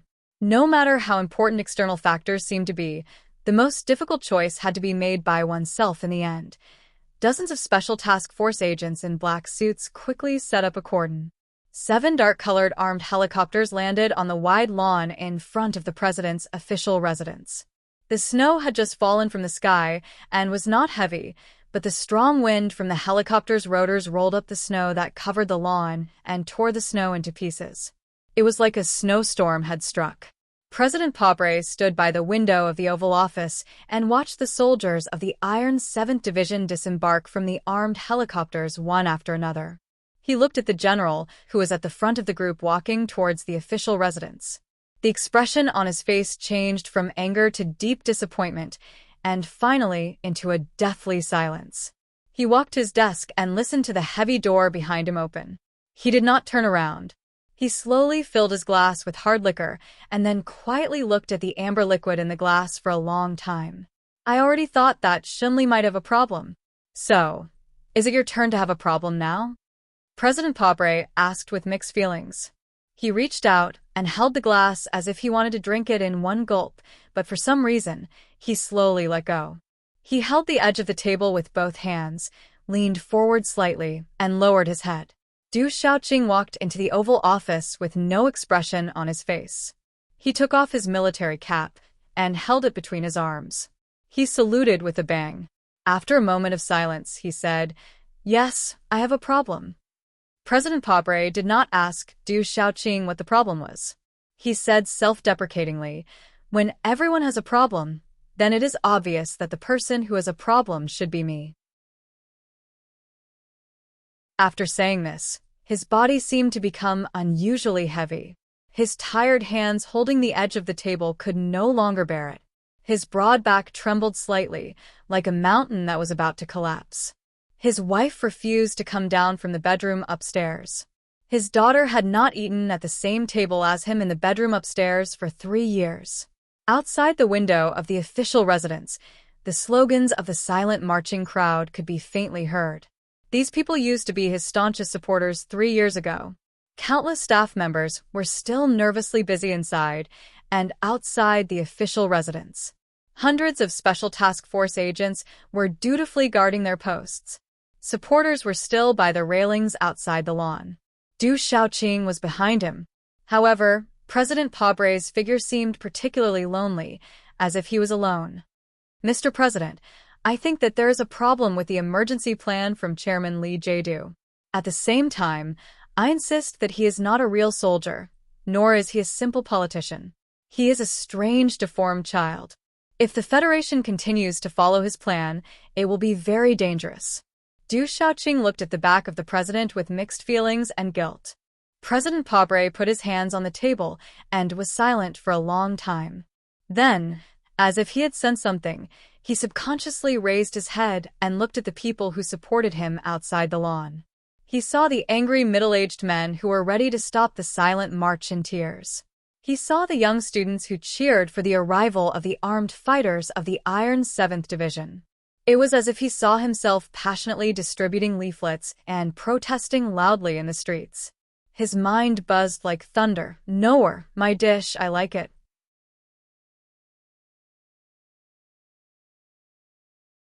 Chapter 975. The Oval Office was silent for a long time. President Pobre held the edge of the table and looked out the window at the people in the wind and snow with a complicated expression. He suddenly asked, "Why?" Du Xiaoqing, who was standing behind him, was silent for a moment before replying, "The NTR officer of the new 17th Division that the government is hunting down these days was once my subordinate." President Pobre furrowed his brows. A heavy, self-deprecating expression appeared on his tanned face. He said, "Sorry." "No need," Du Xiaoqing replied. Indeed, there was no need to apologize. The expression on the face of this famous Federation general had already returned to calmness. He had taken the Razor Company of the Iron 7th Division and parachuted into the official residence in an armed helicopter, but he had left all of the main forces, the more than 100 military mechas and hundreds of armored vehicles in Wangdu. This had already made his attitude and his choice clear. This choice was the heaviest blow to President Pobre. "Perhaps your choice was correct. Actually, after making that call, I began to regret it." President Pobre looked out the window silently. His thick lips moved slightly. He said calmly, "The decision to mobilize the troops was indeed a bit too hasty and impulsive. There are still many Federation citizens who support me. Why would I not have the confidence to wait for the results of the impeachment case?" "Mr. President, I think so too," Du Xiaoqing replied. "I've always thought that a firm will is my greatest strength, but I have to admit, the position of the Federation president does indeed have some kind of magic. It can make people forget what you were like in the beginning, forget that you were once a young lawyer protesting on the streets, forget what you hated the most back then. Even now, I still believe that my actions were not wrong, including mobilizing the troops. It's just that I began to feel a strong disgust towards certain changes. My disgust lies in..." Pobre turned around and looked at Du Xiaoqing. He sighed softly and said emotionally, "Every morning when I wake up and look in the mirror, I realize that I've finally become the kind of person I despise and fear." Right at this moment, the heavy door of the Oval Office was quickly pushed open from the outside. Office Director Breen, who was forcing himself to appear calm, hurried in. He glanced at the electronic document in his hand and asked with great difficulty, "Mr. President, are you going to defend yourself on Parliament Hill?" "Why not?" President Pobre took down his dark windbreaker from the hanger and looked at the bedroom upstairs through the ceiling. Then he looked at Du Xiaoqing and said with a smile, "Xiaoqing, take your soldiers and come with me." Du Xiaoqing saluted. President Pobre put on his windbreaker and walked out of the door. His expression was firm and calm, as if he was still the young lawyer who had walked into the Supreme Court for the first time. Back then, the young and poor lawyer did not have the confidence to win the public service lawsuit against a certain giant enterprise, but he was very confident. Rapid footsteps were heard as President Pobre walked down the stairs under the protection of the Special Task Force agents and a certain razor-sharp company of the Iron's 7th Division. He followed the secret passage under the official residence to the exit behind the Ministry of Finance building in Charter Square. A convoy had been waiting there for a long time. Underneath the official residence was the Federation Government Processing Center, which occupied a large area. Countless daily affairs in the Samlin sector were completed here, and the work of contacting countless departments was then handed over to the president for signature. The soft light was like the most gentle sun, shining in the vast underground space. Hundreds of staff in the Government Processing Center looked at the crowd walking by the wall and stood up subconsciously. The expressions on their faces were complicated and gloomy because they knew where the president was going and what he was going to do. Everyone has worked hard. This was not a parting greeting, but a deep voice that had been heard in the Government Processing Center every day for 7 years. No matter how busy President Pobre was in the Oval Office, he would always go underground and greet all the staff before going to bed. Clap. Clap. Looking at the back of the president disappearing at the end of the corridor, one of the staff members started to clap. The applause gradually became louder and louder, and the sound of someone crying could be heard. Then they sat down and continued to busy themselves with the opposition members on the phone, even though they knew that it was useless. The presidential convoy left the Ministry of Finance building, went around the Bureau of Proclamation Square, and arrived at the Parliament Hill building. The Capitol Military Police and the Special Task Force agents followed on foot, vigilantly watching the surroundings. The staff who arrived early drew a long cordon at the foot of the Parliament Hill. The Special Task Force agents in black suits pushed away the people who tried to get close. President Pobre looked out of the window in silence. He saw many angry people marching in silent demonstrations and roaring murderers. He saw countless ferocious and angry faces, but he also saw many nervous and anxious faces. Countless people who supported him had also come here. It seems that this government has not completely disappointed the people. The president looked out of the window and waved his hand.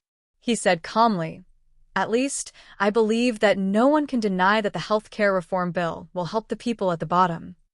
Du Xiaoqing, who was sitting in the front row, replied, "Mr. President, as a soldier of the Federation, I obey orders and respect the charter. But personally, no matter the result of the impeachment case, I think that you have made a lot of good efforts and have done very well. I promise you that if the impeachment case fails and someone tries to do something outside the framework of the charter, the federal forces and I will make sure that you and the government will be fully implemented." President Pobre smiled and reached out to pat him on the shoulder.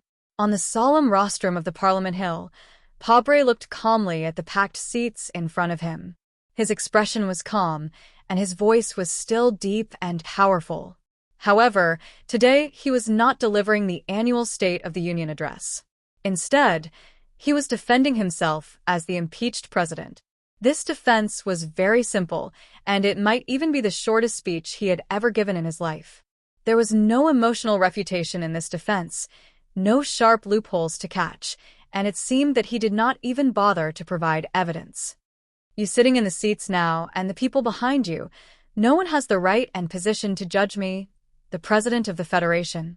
Only history has the right to judge me." President Pobre leaned forward slightly and slowly swept his gaze over the embarrassed members of the parliament. He said calmly, "But no matter how history pronounces it, I still insist that I am innocent." The deep and firm voice echoed in the empty Parliament Hill, and then there was a deathly silence. Looking at the dark-faced, middle-aged man on the rostrum, who did not have much elegance or nobility, The excited members of the Pabre faction could not help but stand up and return the warmest applause.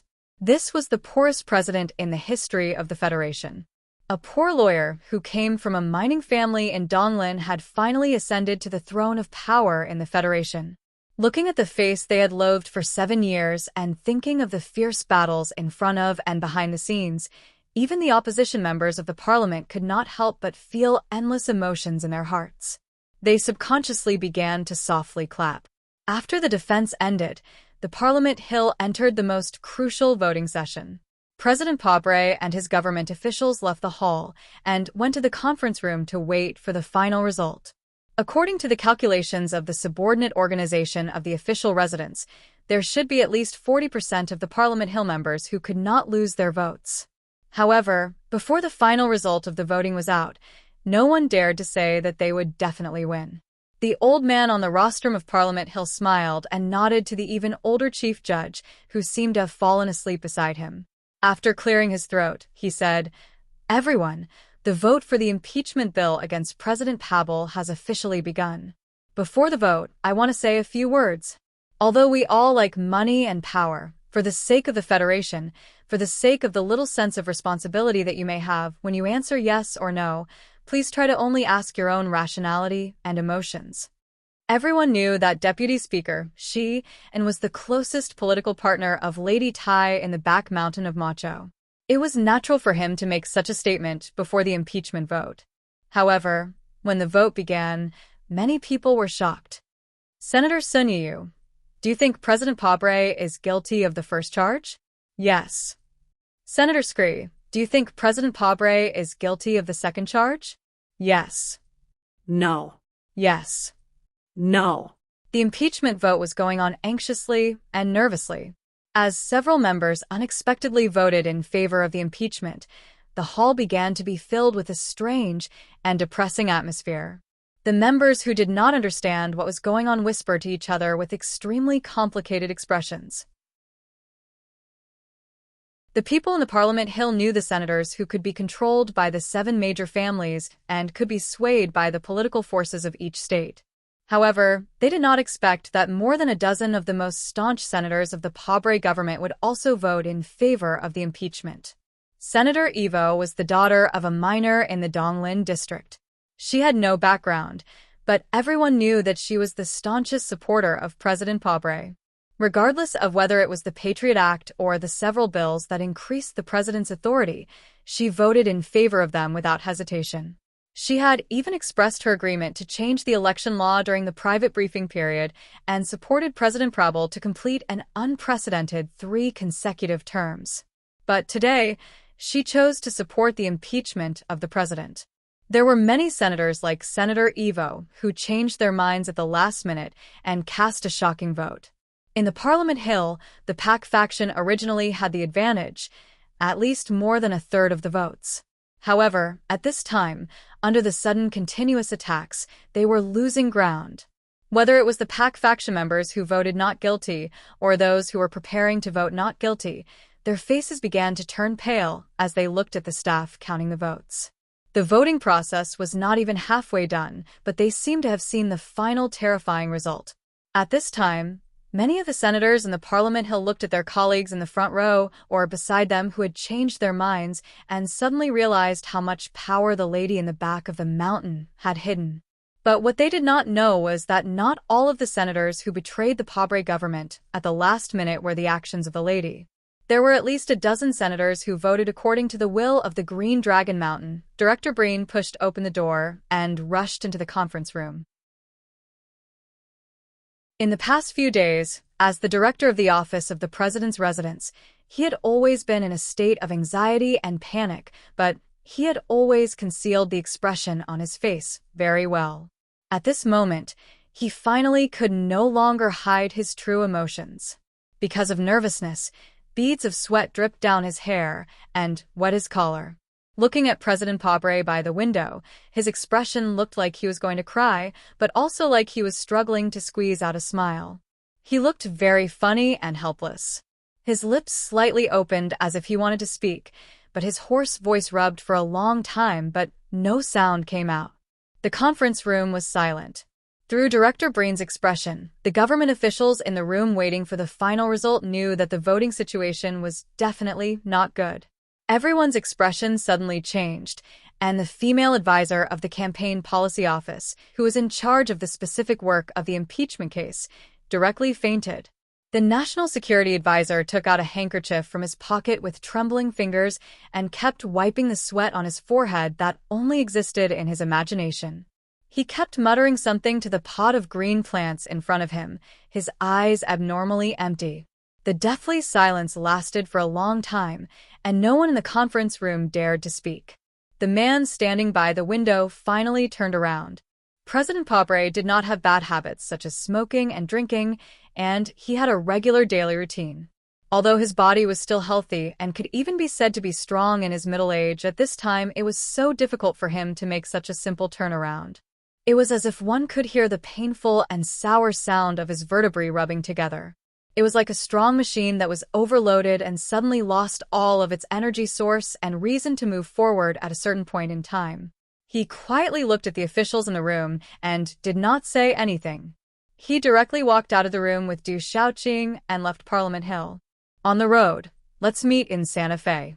The official residence motorcade stopped outside the west gate of Capital University. After President Pobre hung up the phone, he walked out of the special bulletproof car and walked into the small, inconspicuous tavern on the street. This tavern, called Santa Fe, was not famous. The only thing it had was probably the religious red wine smuggled from Bermuda. With the situation in Capital Special District currently unstable, there were even fewer people who were willing to drink in the tavern to pass the time. The surroundings were quiet. The tavern was next to the west gate of Capital University. Across the street was the first military academy, which was under military control. The silent march demonstration that was extremely orderly had not spread to this area for the time being. However, the Special Task Force agents and officials of the Federation Investigation Bureau had still expanded the security area around the block. The Iron 7th Division's razor-sharp company was responsible for the security of the tavern. Although Du Shaoqing and his Iron 7th Division refused President Pobre's orders at the last moment, he still gave them absolute trust. Perhaps it was because of this demeanor that Mr. President was able to make such a talented person like Du Shaoqing to follow him in silence. Back then, because of the Shika Pharmaceutical Company's pollution case, I was fired for the first time. At that time, I only had the $200 I borrowed, which was half a month's rent that my wife had been waiting for a long time. But I don't know why, when I saw this tavern, I couldn't help but come in and get drunk. Sitting in a dark corner of the tavern, President Pobre slowly rubbed the surface of the old wine table with his right hand and said calmly, "It was in this tavern that I first met the Tao and my companions in the Trinity Association. In the past few years, sometimes I couldn't help but think that the drunken encounter and argument was probably really the arrangement of fate. The impeachment vote in Parliament Hill was probably coming to an end at this time." President Pobre's dark face showed a very faint sense of frustration. He said, "Those who accept the arrangement of fate are not necessarily favored by fate. I thought that we might fail, but I don't understand why. Could it be that what we did was not right? Why is the government under my leadership full of shady deals and a bunch of incompetent trash, as you once said? Why are people like Julian, Barry, and Descartes ultimately the fatal reason for our failure? I never understood until I came to this tavern. Only then did I vaguely understand one of the possible reasons for our defeat in this war." Standing by the wine table, Du Shaoqing was silent, quietly listening.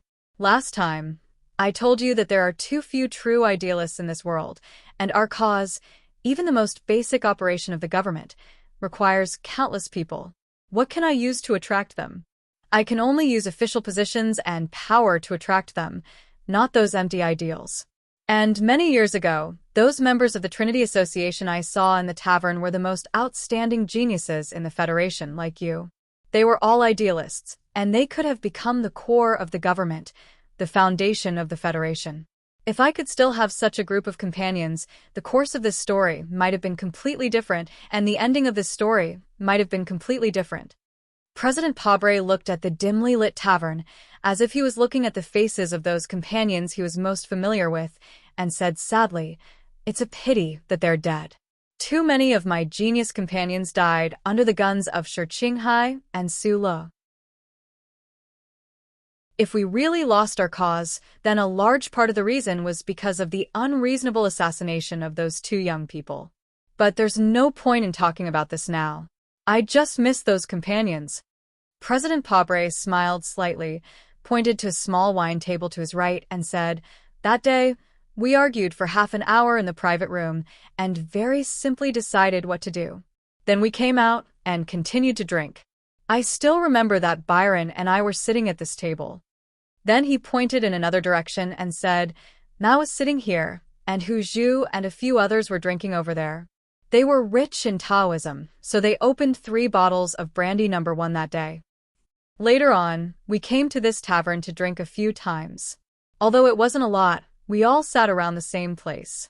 The last time was to celebrate Byron's official entry into the political arena, and since then, we haven't seen each other in public. Speaking of which, at that time, you might have been studying opposite." Du Shaoqing had studied at the First Military Academy for 4 years and buried himself in teaching and military regulations all day long, so he had never come to this tavern that changed the history of the Federation. His eyes moved in the direction of Mr. President's finger and fell on every corner of the tavern, as if he could see those geniuses of the past quietly looking at him under the dim light. "At that time, I was still a student in the 5th year of middle school." He shook his head and replied. President Pabre looked at him calmly and suddenly said, "Actually, when we first met, I knew that you, Shaoqing, did agree with our ideals, but the real reason why you were willing to help me was because you agreed with me that the Federation with the 7 great families would never be able to completely destroy the Empire. There's a question I've never asked. Why is your hatred for the people of the Empire so deep?" Du Shaoqing was silent for a moment before replying. "Mr. President, please allow me to keep some privacy." President Pabre laughed self-deprecatingly and said, "Perhaps at this moment, I am no longer the president of the Federation. Could it be that you still insist on not telling me?" After confirming that he didn't have the same sentiments and desires as he did, President Pabre smiled and continued, "It seems that I have to apologize to you on this matter. I have no way of making the 7 great families disappear from the Federation, and I also have no way of helping you lead the troops into Tianjing Planet." It was unknown what he thought of, but his brows furrowed slightly. He gazed at the specks of snow drifting down outside the window and said calmly, "Before Li Yuangong died, he once told me that the true changes in the Federation will occur internally. I don't know if Councillor Tai Ziyuan will do as he said, and do what he should do." A long time had passed since they had arrived at Parliament Mountain, but Li Jiedu still hadn't appeared. President Pabre sank into a long period of silence. It was unknown whether he was thinking about something or reminiscing about the past in this tavern that was extremely meaningful to him. Li Jiedu still hadn't come, but Tai Ziyuan had. After receiving the report from his subordinates, Du Shaoqing glanced at President Pabre. After confirming, he said calmly, "Invite Councillor Foam over." The dust was about to settle, and the war between the rulers and the 7 great families seemed to have ended with the latter's victory. This kind of scene was not rare in history. According to the noble pride and elegance of the 7 great families, the heads of the families generally wouldn't appear at such moments. They would even coldly reject any negotiation terms proposed by the other party. However, the Federation of the 76th year of the constitutional calendar was different from the previous Federation. In this war, the opponents of the 7 great families were more determined, patient, and powerful. Although the impeachment bill was about to be passed in Parliament Mountain, there were still countless Federation soldiers loyal to him. There were also countless important members of the 7 great families locked up in prison. Du Shaoqing was standing behind the president. Therefore, the young Federation councillor, the successor of the leader of the 7 great families, the Tai family became the most suitable and most sincere negotiation target. Under the escort of the soldiers of the Iron 7th Division, Tai Ziyuan slowly walked over from the other side of the wind and snow. His thin body looked like it could collapse at any time. He took out a white silk handkerchief and gently covered his mouth. He walked into the tavern and calmly sat in front of President Pabre. He said tiredly, "Mr. President, I hope you can calmly accept the result of the Parliament's vote." Pobre quietly looked at the young counselor in front of him. After a long time, he suddenly opened his mouth. He didn't answer the question, but seriously praised, "As an old civil servant, I know very well that the assembly movement may seem very simple, but in fact, it is very difficult to do it well. And you did very well. It is my honor to be praised by you in this aspect." Tai Ziyuan put down the handkerchief and replied with a smile, "I have read your book." Then back to the original question. After a moment of silence, President Pobre slowly raised his eyebrows and repeated, "You want me to accept the result of the Parliament's vote and quietly leave the official residence?" Yes. President Pobre sighed with emotion. "If I simply leave like this, the Federation will once again return to the hands of corrupt families and greedy politicians. Wouldn't that be the most boring repetition? Then what have I done in my life? What has the Federation changed because of this? Could it be that the Emperor will never disappear, just change a few clothes?" George Carlin's conversation after the tea party in early autumn. Tai Ziyuan calmly looked at him and slowly replied with a very serious tone, "You can believe that the Federation will definitely change in the future. That Emperor will not always put on a cross-dressing show, because as I said, I have read your book." Hearing this, President Pobre's eyes gradually brightened. He looked at Tai Ziyuan's delicate and slightly pale face, as if he was looking at a good picture. "The impeached president will lose all power, I will be put on trial, and many people who follow me will also be sent to prison by you, to bear the responsibility that they should not bear. Will you still agree to Shaoqing continuing to be the commander of the federal forces?" "I don't believe it at all," Tai Ziyuan said with a calm but firm tone. "For people like Dr. Wei, if they don't go through trial, how will we know whether or not they should bear the responsibility? If teacher Shaoqing has never been deeply involved in those dirty things, you have to believe that I want him to continue to be the commander of the federal forces more than anyone else, because I know that he is more suitable than anyone else." As for the president, the young senator suddenly closed his mouth slowly, but in his still clear eyes, there was actually a faint smile that could see through people's hearts.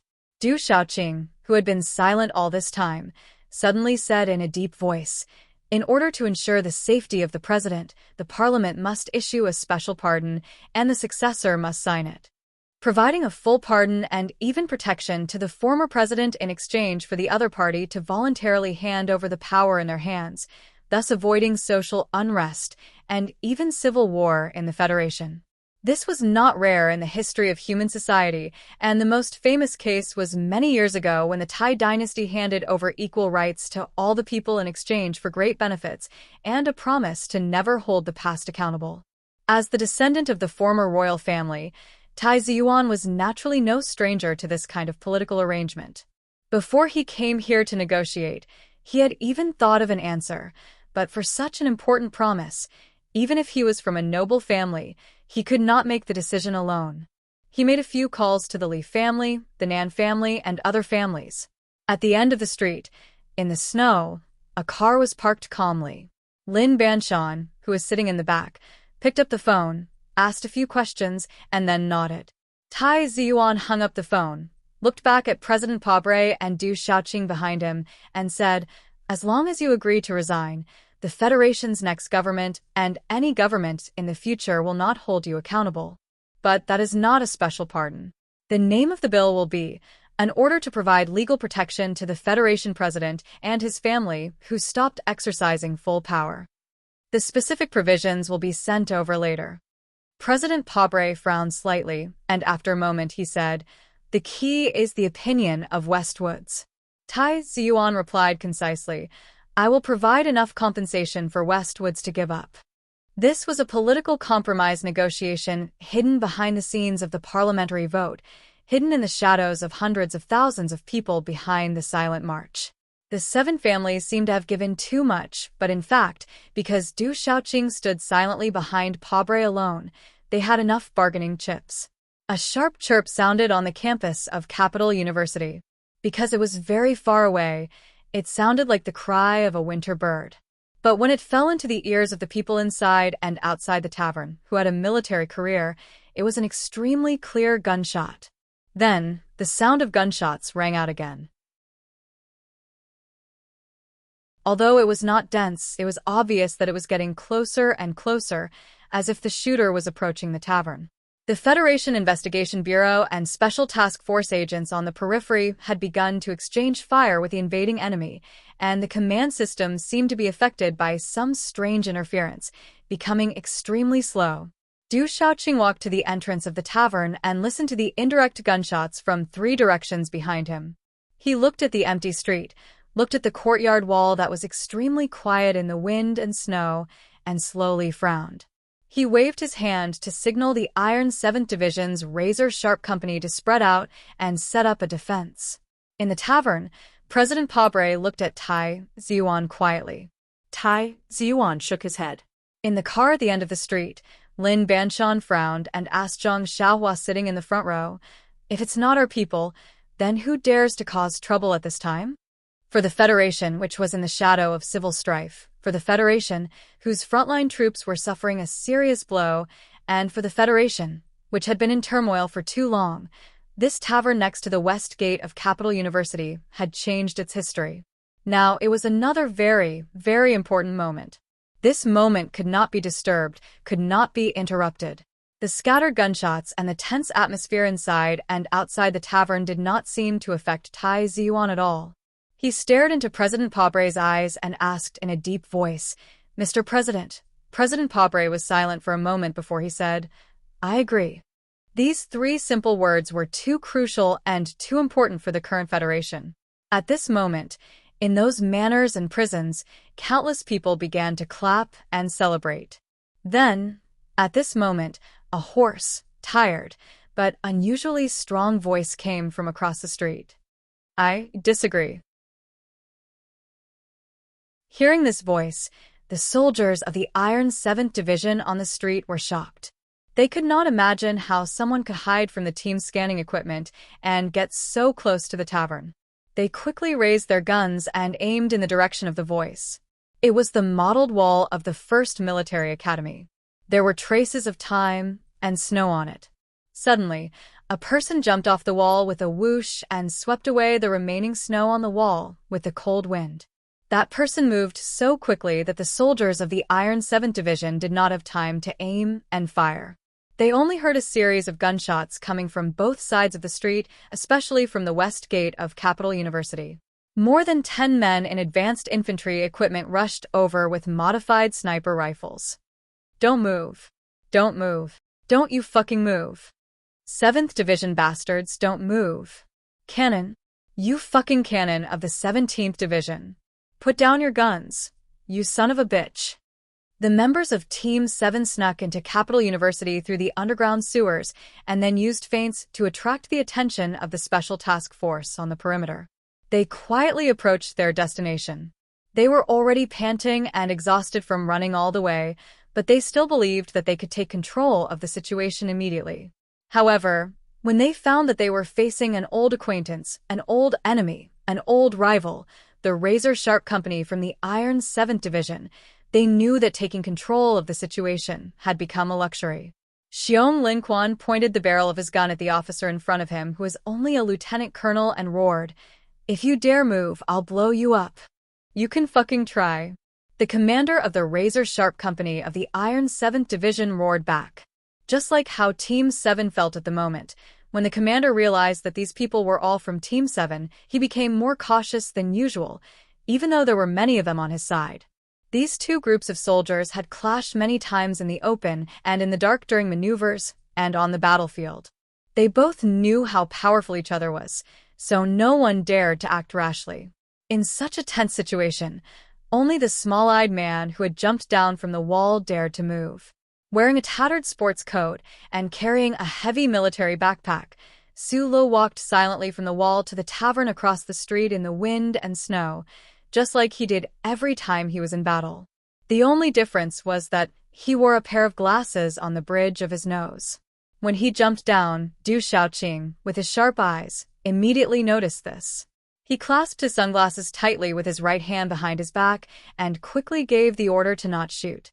The pair of military boots that had run 170 kilometers in the mountains squeaked as they stepped on the thin layer of snow. There was a large hole in the front of the boots, as if they were mocking someone. Sulo, whose face was covered in blood and dirt, ignored the black muzzles around him. He pulled out a pistol from his waist and loaded it with a click. He walked to the tavern across the street with an expressionless face.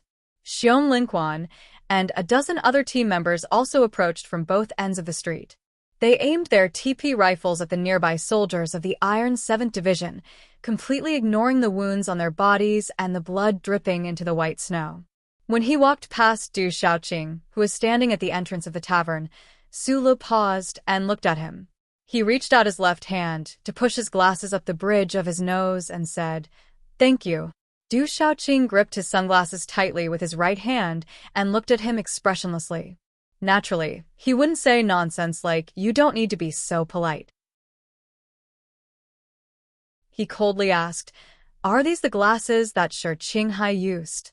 Sulu replied, "Not those, but they're better than the ones he used. I know your gun is still in the case, so you weren't as fast as me." Du Shaoqing frowned slightly. He remembered 3 or 4 years ago, when Vice President Byron was blasted into a bloody flower by ACW under the long stone steps of the Parliament Hill. He remembered that the sunlight in Charter Square was quite good that day. He remembered that he smoked a thick cigarette on a couple's chair in the square and watched the handsome, smoking young man under the statue of the Group of 5 die, as if he was asleep. So he finally confirmed why Sulu came at this time and why he dared to come. 2011. 5.13.13.38. Modified version.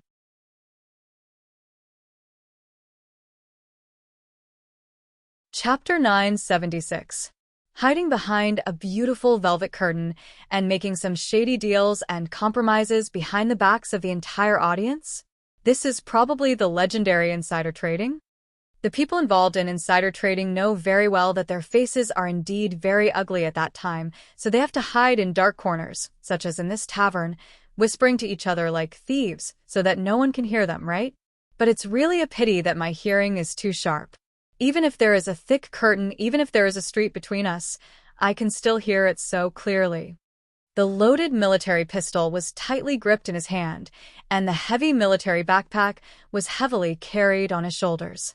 As he swayed with his footsteps, it hit his back and collided with the bulletproof hard pottery shards and his tattered sports windbreaker, making a clear and crisp sound.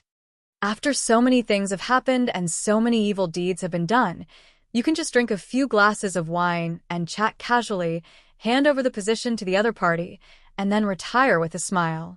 With a small manor with nice scenery, you can continue to write a few diary entries to summarize your gains and losses, and then die of old age in bed with a clear conscience? Sulu stopped and looked at the 2 familiar faces by the table. He looked at the current president of the Federation and the young senator who was most likely to become the next president of the Federation and said, "Although this universe has never been reasonable, your idea is too unreasonable. Politics is not about reason." Tai Ziyuan raised his head and looked at Su Li's side face tiredly. He frowned slightly and said, "Most of the time, politics is actually all kinds of compromises." Compromises? You should know very well that I have never known how to write those 2 words. When the Federation wanted to compromise with Medellin, my answer was very simple. And I remember that at that time, Mr. President, you were also unwilling to accept the word compromise. Looking at President Pobre, Sulu said, "I remember that in the Nebula Award speech at the George Carlin Art Center, you once said that you have to pay the price for making a mistake, even if you are already dead. You also said that you are a devoted follower of the Federation's law, and if you are dead, people can dig up your grave and see what color it is inside." The tavern was silent for a moment, and then he suddenly heard his voice become sharp and cold. He asked coldly, "Dig up your grave? You haven't even laid in your grave yet. How am I supposed to dig you up?" The simple words were filled with extreme anger and hatred. Sulu used these words to announce to everyone present that President Pobre would never be able to retire gracefully in front of him. In order to see the color of his grave, he would not hesitate to send him to his grave. Tai Ziyuan frowned again, looking at the man whom he had not seen for almost 4 years, and thinking about what kind of uncontrollable variables his sudden appearance might bring to the situation of the Federation. His face gradually became grave and solemn. He scolded in a deep voice, "Sula, stop talking." Sula turned to look at him and shouted rudely, "Tai Thuan, shut up." In the car at the end of the street outside the tavern, Lin Banshan heard the fierce argument coming from the tavern in the distance. After confirming that it was Su Le and his Group 7, he couldn't help but shake his head. A moment later, President Pabel's deep voice broke the silence in the tavern. He quietly looked at Su Le, who was sitting beside the table. He looked at that cold and resolute expression that he once admired but now made him feel extremely dangerous. He faintly asked, "What's the matter?"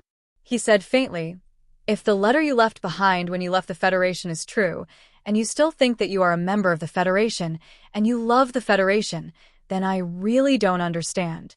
Do you really hate me and my government so much? Even more worthy of your hatred than those rotten and filthy families? In the 7 years that I was in power, the Federation passed the Inheritance Tax Act, the Information Disclosure Act, and the Fund Calculation Act. The Federation government has never been so strong, the 7 families have never been so weak, and the people have never been so proud.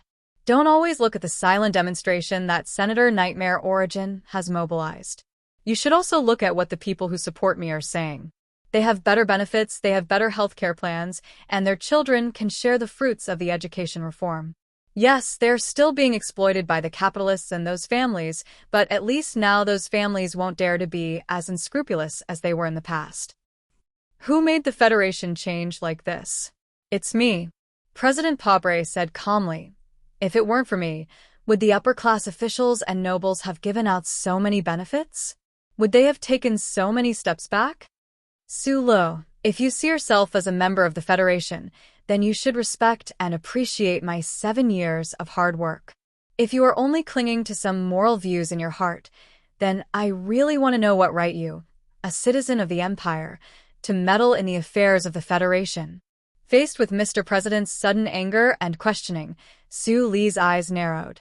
His right index finger slowly rubbed the metal pattern on the handle of his gun as he replied, "This matter has nothing to do with morality, and it has even less to do with whether I am a citizen of the Federation or a citizen of the Empire. The things that you and Li Jiedu have done, as long as one is a person, they have the right to meddle in it.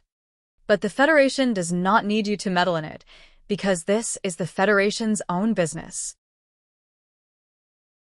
Tai Ziyuan looked at him and reprimanded in a deep voice, "If you are allowed to continue like this, just to satisfy your pitiful and inferior mental world, and the Federation really falls into a civil war crisis, how many people will die in the chaos? If the people can understand the insider trading you are talking about, I believe that the entire Federation will agree to this compromise. Su Le, please do not forget your identity. You are a prince of the Empire." Hearing the reprimand of his best friend whom he had not seen for many years, Su Le's mood was a bit strange. His eyebrows that were as thick as ink sabers gradually rose, and the smile on his face was a bit bitter. Licking his dry and bleeding lips, he suddenly smiled and said with narrowed eyes, "Yes, for a prince of the Empire to meddle in the affairs of the Federation, it really is like meddling in other people's business." His voice suddenly became extremely cold and calm, "But you should know very well that meddling in other people's business is the most important hobby of my life. This hobby has been maintained for too many years and can no longer be changed. If it were not for my meddling in other people's business back then, you would have already died in the parking lot. And don't forget that the entire Westwoods will listen to what I, a citizen of the Empire, say. So no matter what agreement you reach, as long as I do not express my opinion, it will be meaningless." The Westwoods was in a tense state of military confrontation. Everyone knew what kind of influence Su Le, a prince of the Empire, had on the little princess of the Zhong family. If he insisted on doing something, it was believed that Zhong Huiyan would definitely lead the troops of the Westwoods to follow closely behind. There was a dead silence around the wine table. Just now I was hiding behind the wall of a courtyard. I did not think about coming out, but I really did not expect that things would develop into this situation. Su Lo looked at Tai Ziwan, then looked at Du Shaoxing, who was behind President Pabre.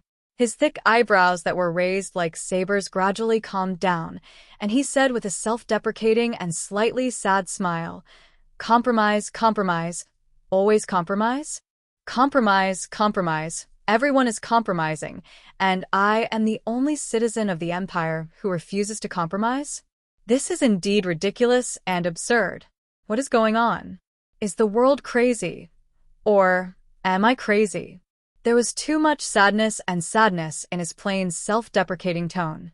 Sula took a deep breath, and his right hand clenched the hard handle of the pistol. The wounds on his body split open, and blood slowly oozed out. His eyes that were staring at Du Shaoxing became brighter and brighter. At the end of the story, if you still want to play the role of a national scholar and not betray your master, then I'll play with you. I'm here now. You can beat me to death, but I can guarantee that before I die, I will definitely send this shoe-polishing president to his grave. As his eyes became brighter and brighter, his voice became louder and louder. His hoarse voice resounded in the tavern, but it was not impassioned, but firm, persistent, and valiant. Not holding anyone responsible after stepping down? The dead waitress in the gymnasium will not agree. The soldiers of the Westwoods on the ancient bell will not agree. The dead brothers of Group 7 will not agree. Commander Zhong and his wife will not agree, but they can no longer speak. So I will say on behalf of them, I do not agree. Even if the whole Federation agrees, I still do not agree. Even if the Federation falls into a civil war. Tai Ziyuan stared at him coldly. Sula did not look at him, nor did he answer his question. He slammed the pistol that he had been holding for a long time on the small table and placed it in front of President Pabre.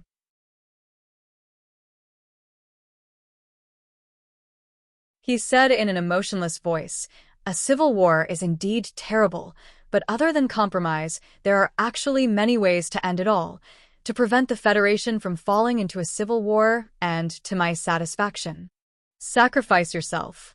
He stared into President Pabre's eyes and said, "Mr. President, don't you often ask people to sacrifice themselves for the Federation? Didn't you tell me before that some innocent lives must be sacrificed for a great cause? According to your concept, many people in the Federation have already been sacrificed. So now that a civil war is about to break out, before the danger of separation, why can't you sacrifice yourself for the Federation? Don't say nonsense like the Federation can't do without you, and the righteous cause needs your leadership. There has never been a savior in this world, and the people don't need a savior. You are not, and neither is Tai Ziyuan. No one can be a real savior." President Pabre silently looked at the pistol with a metallic luster on the table for a long time. Then he looked up at Su Lo and asked, "Do you want me to die so badly?" Su Lo was silent for a moment, and then he smiled and replied, "I have always had a feeling that the young master has been lying in the grave looking at me all this time. He killed the vice president of the Federation. If I let the president of the Federation escape, he will definitely laugh at me, and I can't stand being laughed at by him. So yes, since there is no trial, your death is very important to me."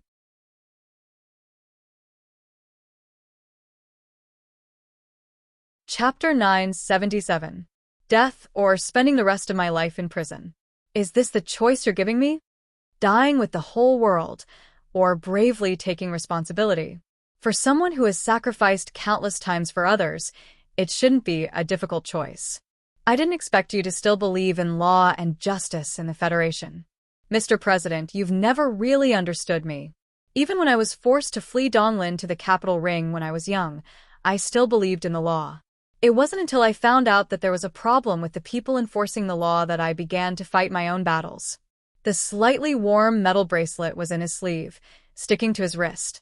The 2 lines of small words related to the morality of the stars seemed to be deeply imprinted on his skin. If this is the end of the story, I really hope that the naive thoughts of my youth can be properly verified. That's why I insist that you must be tried. If you insist on not accepting, or if you're arrogant enough to say that the results of the trial are not satisfactory to me and those who died, then I will not hesitate to raise my gun." Sula stared into President Pobre's eyes and said word by word, "I will kill you with one shot, or two, or even a random shot." As soon as he finished speaking, a series of gunshots rang out in the distance. The gunshots were some distance away, deep in the campus on both sides.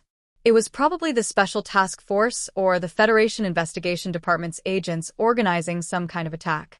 Because of the chaotic gunshots, the atmosphere between the members of Group 7 and the Iron 7th Division's razor-sharp company suddenly became more tense. Sulu raised his head and looked out of the tavern. His gaze, which was many times sharper than that of ordinary people, penetrated the tavern's characteristic Bermuda-patterned glass window. It was not blocked by the falling snow and landed on a water tower in the campus about 800 or 900 meters away, where he saw the reflection of a scope. There were snipers trying to aim at him, but because the interior of the tavern was too dark and he was too close to Pobre and Du Xiaoqing, the snipers did not shoot for the time being. Sula used his empty left hand to hold the frame of his glasses and adjusted it slightly. He narrowed his eyes and looked at the railing of the water tower, then at the cleaning room of a dormitory. He used a little force on his left wrist, and the muscles vibrated slightly to trigger the red trigger button hidden in his sleeve. Pop, pop, pop. A few muffled but loud gunshots that sounded like spring thunder instantly cut through the snowy sky in the deep winter. The high-speed rotating ACW sniper rifle bullets seemed to have come from the sky and hit a certain spot in the water tower and the dormitory building on the campus with unparalleled accuracy. Cement splattered everywhere, and the iron railings were twisted and broken. A terrible hole was blasted open on the top of the water tower, and thin pieces of ice were violently spurting downwards. The officers and soldiers of the Iron 7th Division's razor-sharp company were very familiar with this kind of gunfire. Today, when they were traveling from the southern encampment to the capital, they had to travel through the mountainous mountains and villages along the way. It was as if the terrifying gunfire had never stopped. His gaze pierced through the glasses, and the hidden ACWs accurately bombarded the exact same spot. This was the true method of killing with one's gaze. This was the same method that Shi Qinghai used to kill Vice President Byron in front of the entire Federation when he barged into Parliament Hill alone in front of the Charter Square. The main forces of the Iron 7th Division and the mecha groups did not enter the city. There were still more than 100 people from the razor-sharp company guarding the area around the tavern. Coupled with the agents of the Special Task Force and the Federation Investigation Bureau stationed outside the tavern, they were more than enough to suppress or even kill Su Lo and Su Lo, who had somehow managed to sneak into the tavern. However, Du Xiaoqing remained silent and did not say a word. This was because he had noticed the glasses on Su Li's nose from the very beginning and knew that Su Li's threat was very real. Before the people who wanted to compromise killed him, as long as he kept his small bright eyes open, he could kill anyone he wanted to kill with 1 or 2 shots. Like President Pobre, after a short and hurried exchange of information and orders, the gunfire outside the tavern stopped. The agents of the Special Task Force and the Federation Investigation Bureau no longer dared to launch probing attacks. As for the snipers, they all retreated to higher ground to avoid wasting their lives in vain. In a dark corner of the tavern, President Pobre looked at Su Le and asked with a frown, "You've always been looking for justice, but the question is, what makes you so sure that what you're doing is right?" I've spent too much time and too many words discussing this question with someone in a dark room before.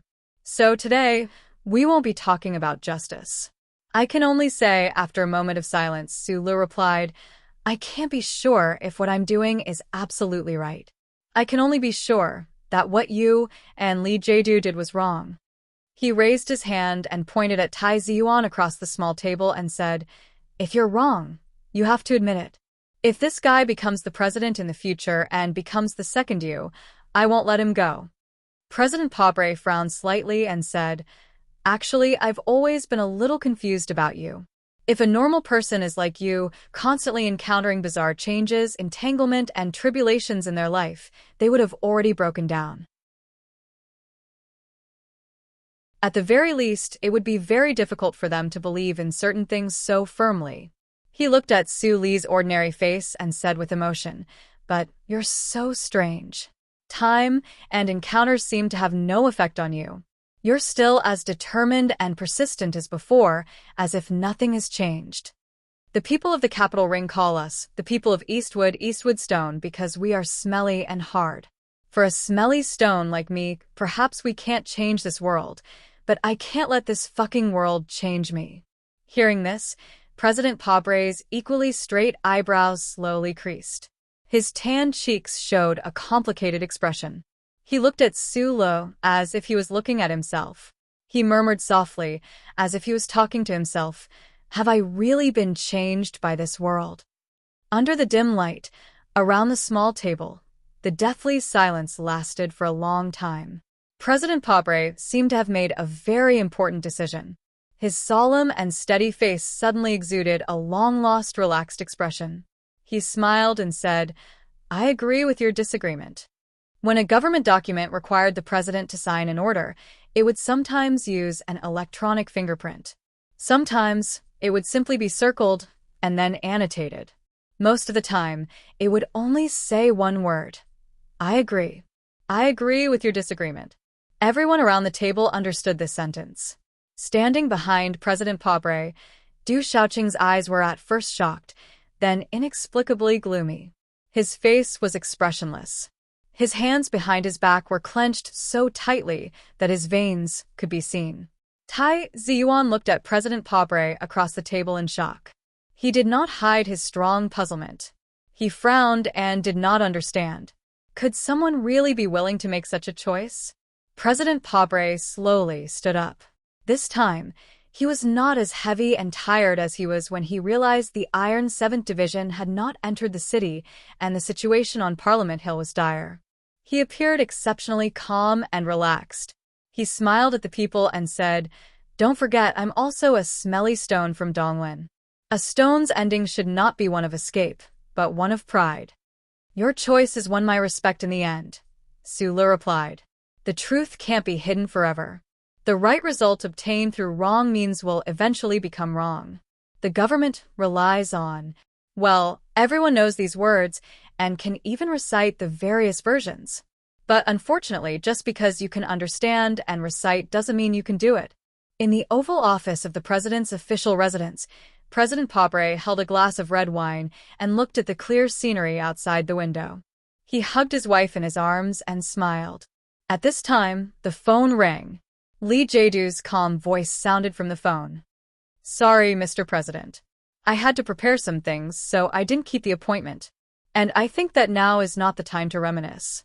Reminiscing in small taverns should be something that happens when one is truly old. Everything is over." President Pabre looked at the disappointed and even pained supporters outside the lawn and said with a little emotion in his calm voice, "Parliament Hill has passed the impeachment proposal." "No, it's not over yet." On the phone, Li Jiedu's voice didn't sound depressed or disappointed. Instead, it sounded unprecedentedly calm and confident. Du Shaoqing and the Iron 7th Division disobeyed the military order, but the 3 key areas in the capital are still under the military's control. We still have a lot of troops to support. I have made all the preparations and a perfect plan. Mr. President, please believe me. Even if we are forced to form a government in exile, we only need half a month to regain control of the order. I'll send troops to pick you up right away. Pabre held the phone and replied calmly after a moment of silence, "I had a dream last night."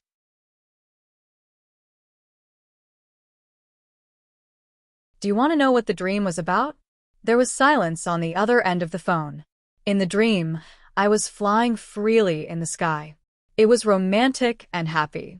After landing, countless mobs came roaring. I asked the officer next to me what had happened. The officer told me that in order to fulfill my dream of flying freely anywhere, the people all over the country were driven to set their houses on fire to create a large updraft. Some absurd dreams appeared in President Pabre's mind on the eve of the impeachment and the eve of the implementation of a powerful plan. It could explain a lot of emotions hidden in the depths of his spiritual world. Lee Jae-do on the other end of the phone understood what Pabre wanted to say and what kind of attitude he expressed, so his voice became cold. Mr. President, you have disappointed me. I'm no longer the president. Do you still remember our conversation in the tavern? Pabre said calmly, haven't you noticed that we are gradually becoming the kind of people we loathed and feared in the past? Lee Jae-do didn't answer. After a moment of silence, he directly hung up the phone. Pabre was deep in thought. He slowly drank the red wine in his glass and smiled at his wife, who was looking at him worriedly, saying that he was fine. The heavy door of the Oval Office was pushed open. Mr. Pabre took his wife's hand and walked out of the door. Outside the door, Du Xiaoqing and the other Federation soldiers, Xiong Linquan and the other members of Group 7, Tai Ziyuan and Lin Banshan, and the representatives of the Judicial Committee of Parliament Hill were all quietly waiting for him. He wasn't the first president of the Federation to be impeached, but he was definitely the most courageous president of the Federation to be impeached.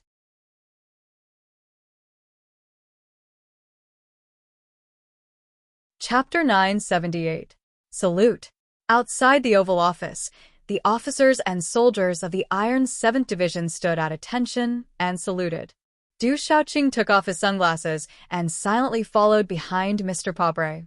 Xiong Linquan and the other members of Iron 7th Division did not salute. Covered in dust and blood, they held their TP-modified sniper rifles. Being pretentious was never part of this team's temperament.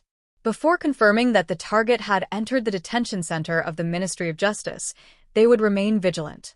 Nannies, cooks, cleaners, and all the service staff stood in 2 rows in the corridor.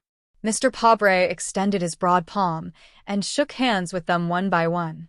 He gently expressed his gratitude in a low voice and then said goodbye to these people who had lived together in the official residence for 7 years. Walking to the front door of the official residence, he whispered to Du Xiaoqing behind him, "If the other party keeps their promise, you have to seriously deal with the 1st Guard Regiment and the brigades in the garrison area. I think there seems to be a problem with Chairman Lee's side." Du Xiaoqing nodded.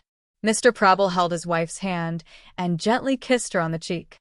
After that, he turned around and looked at the building that had witnessed the most glorious and darkest moments of his life. Looking at the empty staircase, his eyes couldn't help but turn gloomy. Tap, tap, tap, tap. A hurried sound came from the stairs. Miss Padre rushed down. She ran so fast that her waist-length curly hair was a little loose. She rushed into her father's warm and solid arms. Still not speaking, she just hugged his waist tightly and pressed against his chest. The father and daughter, who hadn't spoken or eaten at the same table for 3 years, hugged quietly like this. Then Pabre pulled his wife in, planted a kiss on the foreheads of the 2 women, and walked out with a smile. When he walked past Tai Ziyuan, the young member, who was most likely the next owner of the official residence, said calmly, "Madam and Miss Padre will be very happy." "Is this a promise?" Mr. Pabre asked in return. Tai Ziyuan raised his eyebrows slightly and replied gently, "Yes, but you don't have to thank me." Mr. Pabre laughed loudly. His deep voice sounded particularly relaxed. 7 years ago, when you helped me get elected for the first time, I didn't thank you either. I learned a lot from that time," Tai Ziyuan said with a smile. Mr. Pabre spread his arms and said with a smile, "And then I used it today." Exactly. The cold wind at the end of the month of the 76th year of the constitutional calendar whistled with snowflakes. Mr. Pable walked down the stairs and walked towards the bulletproof black car sent by the Ministry of Justice. Beside him were the commissioners sent by the Federal Parliament's Judicial Committee and the Ministry of Justice. Before he was about to get on the car, he seemed to feel someone's gaze on him. He subconsciously looked up and saw Su Le standing under the eaves of the street opposite the official residence. He was wearing a tattered windbreaker and a hat to cover the fine snow. He couldn't see whether he was wearing glasses or not, and he couldn't see those small eyes that always liked to squint. Mr. Pabre's eyes were filled with extremely complex emotions. He silently looked at the person on the other side of the street. In the end, he just smiled, sat in the black car, closed the door, and looked towards the other side of the street. There was already no one there, only the wind and snow. What everyone saw just now was the celebratory scene of the Federation people near the Federation Television Building and Parliament Hill. After Parliament Hill passed the impeachment proposal against President Pobre, the Silent March Command announced a temporary victory. Hundreds of thousands of people took to the streets to express their support for Parliament Hill's decision. Supporters of former President Pobre gathered near the Federation Library and had a serious conflict with the Veterans Association's demonstration team. According to the latest news, former President Pobre announced his unconditional acceptance of Parliament Hill's impeachment resolution. At the same time, he expressed his willingness to accept relevant inquiries. From the video that just came back, we can see that the former president has already sat in the car of the Ministry of Justice. The National Security Advisor, Minister of Finance, and Director of the Medical and Food Administration announced their resignation. The Federation Election Committee issued a notice, according to the relevant provisions of the Constitution, because there has been no by-election for the Vice President of the Federation. The position of President of the Federation will be temporarily replaced by the Deputy Speaker of the Federation Parliament, Mr. Zion, and the presidential election process will begin in the shortest time possible. On the TV screen, a certain male anchor of the Federation News Channel was broadcasting the biggest news of the Federation at an extremely fast speed.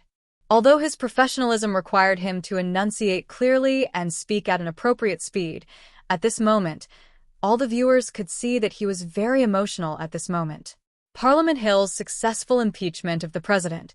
The Ministry of Justice announced the start of the trial and related charges, and a series of explosive news occupied the content of all the TV channels. As long as you were a member of the Federation, no matter which channel you were on, the broadcast you would see was either the historic moment of Parliament Hill passing the impeachment proposal or the moment Pobre walked out of the official residence. In the elevator of a certain military building, Lee Jae-do, chairman of the Federation's Joint Staff Committee and commander of the 1st Military Region, was watching the broadcast on the TV screen with an unusually calm expression. However, if one looked closely, they would be able to see the anger, disdain, and deep disappointment in the deepest part of this military leader's eyes.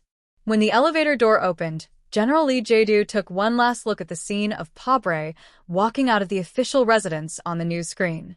He slightly shook his head in an extremely imperceptible manner and walked into the military vehicle in front of him. The crisp sound of a gunshot rang out. The moment the dark green military vehicle drove out of the underground parking lot, it encountered a sudden gunshot. The soldiers of the Federation inside and outside the building shouted in a low voice and spread out with their guns, trying to find or kill the audacious gunman. Inside the dark green military vehicle that stopped, Lee Jae-do glanced at the horrible bullet marks on the bulletproof glass and frowned with some disgust. He said indifferently, "Keep driving." Against the scattered bullets of the long-range sniper rifle, the convoy quickly drove out of the compound and roared into the capital's main street, driving toward a secret military airport in the western suburbs.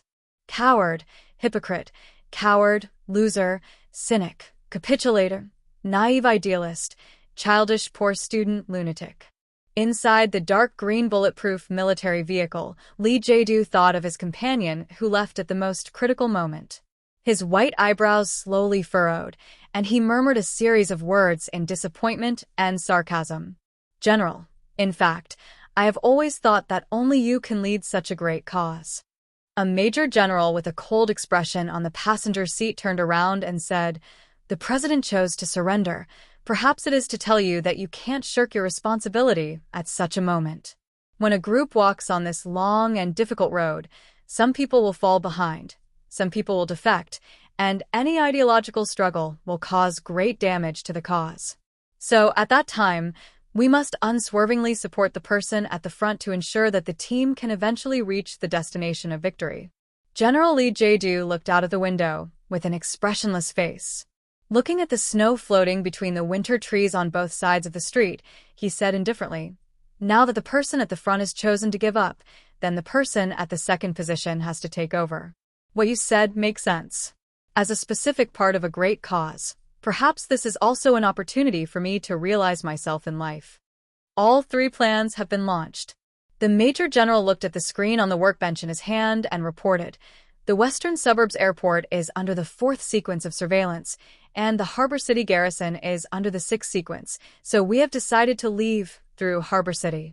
He turned around and looked at Lee Jae-do hesitantly and suggested, "General, I understand that we need to stay away from the glory of the charter to complete the plan, but now the Bureau of Proclamation is in chaos.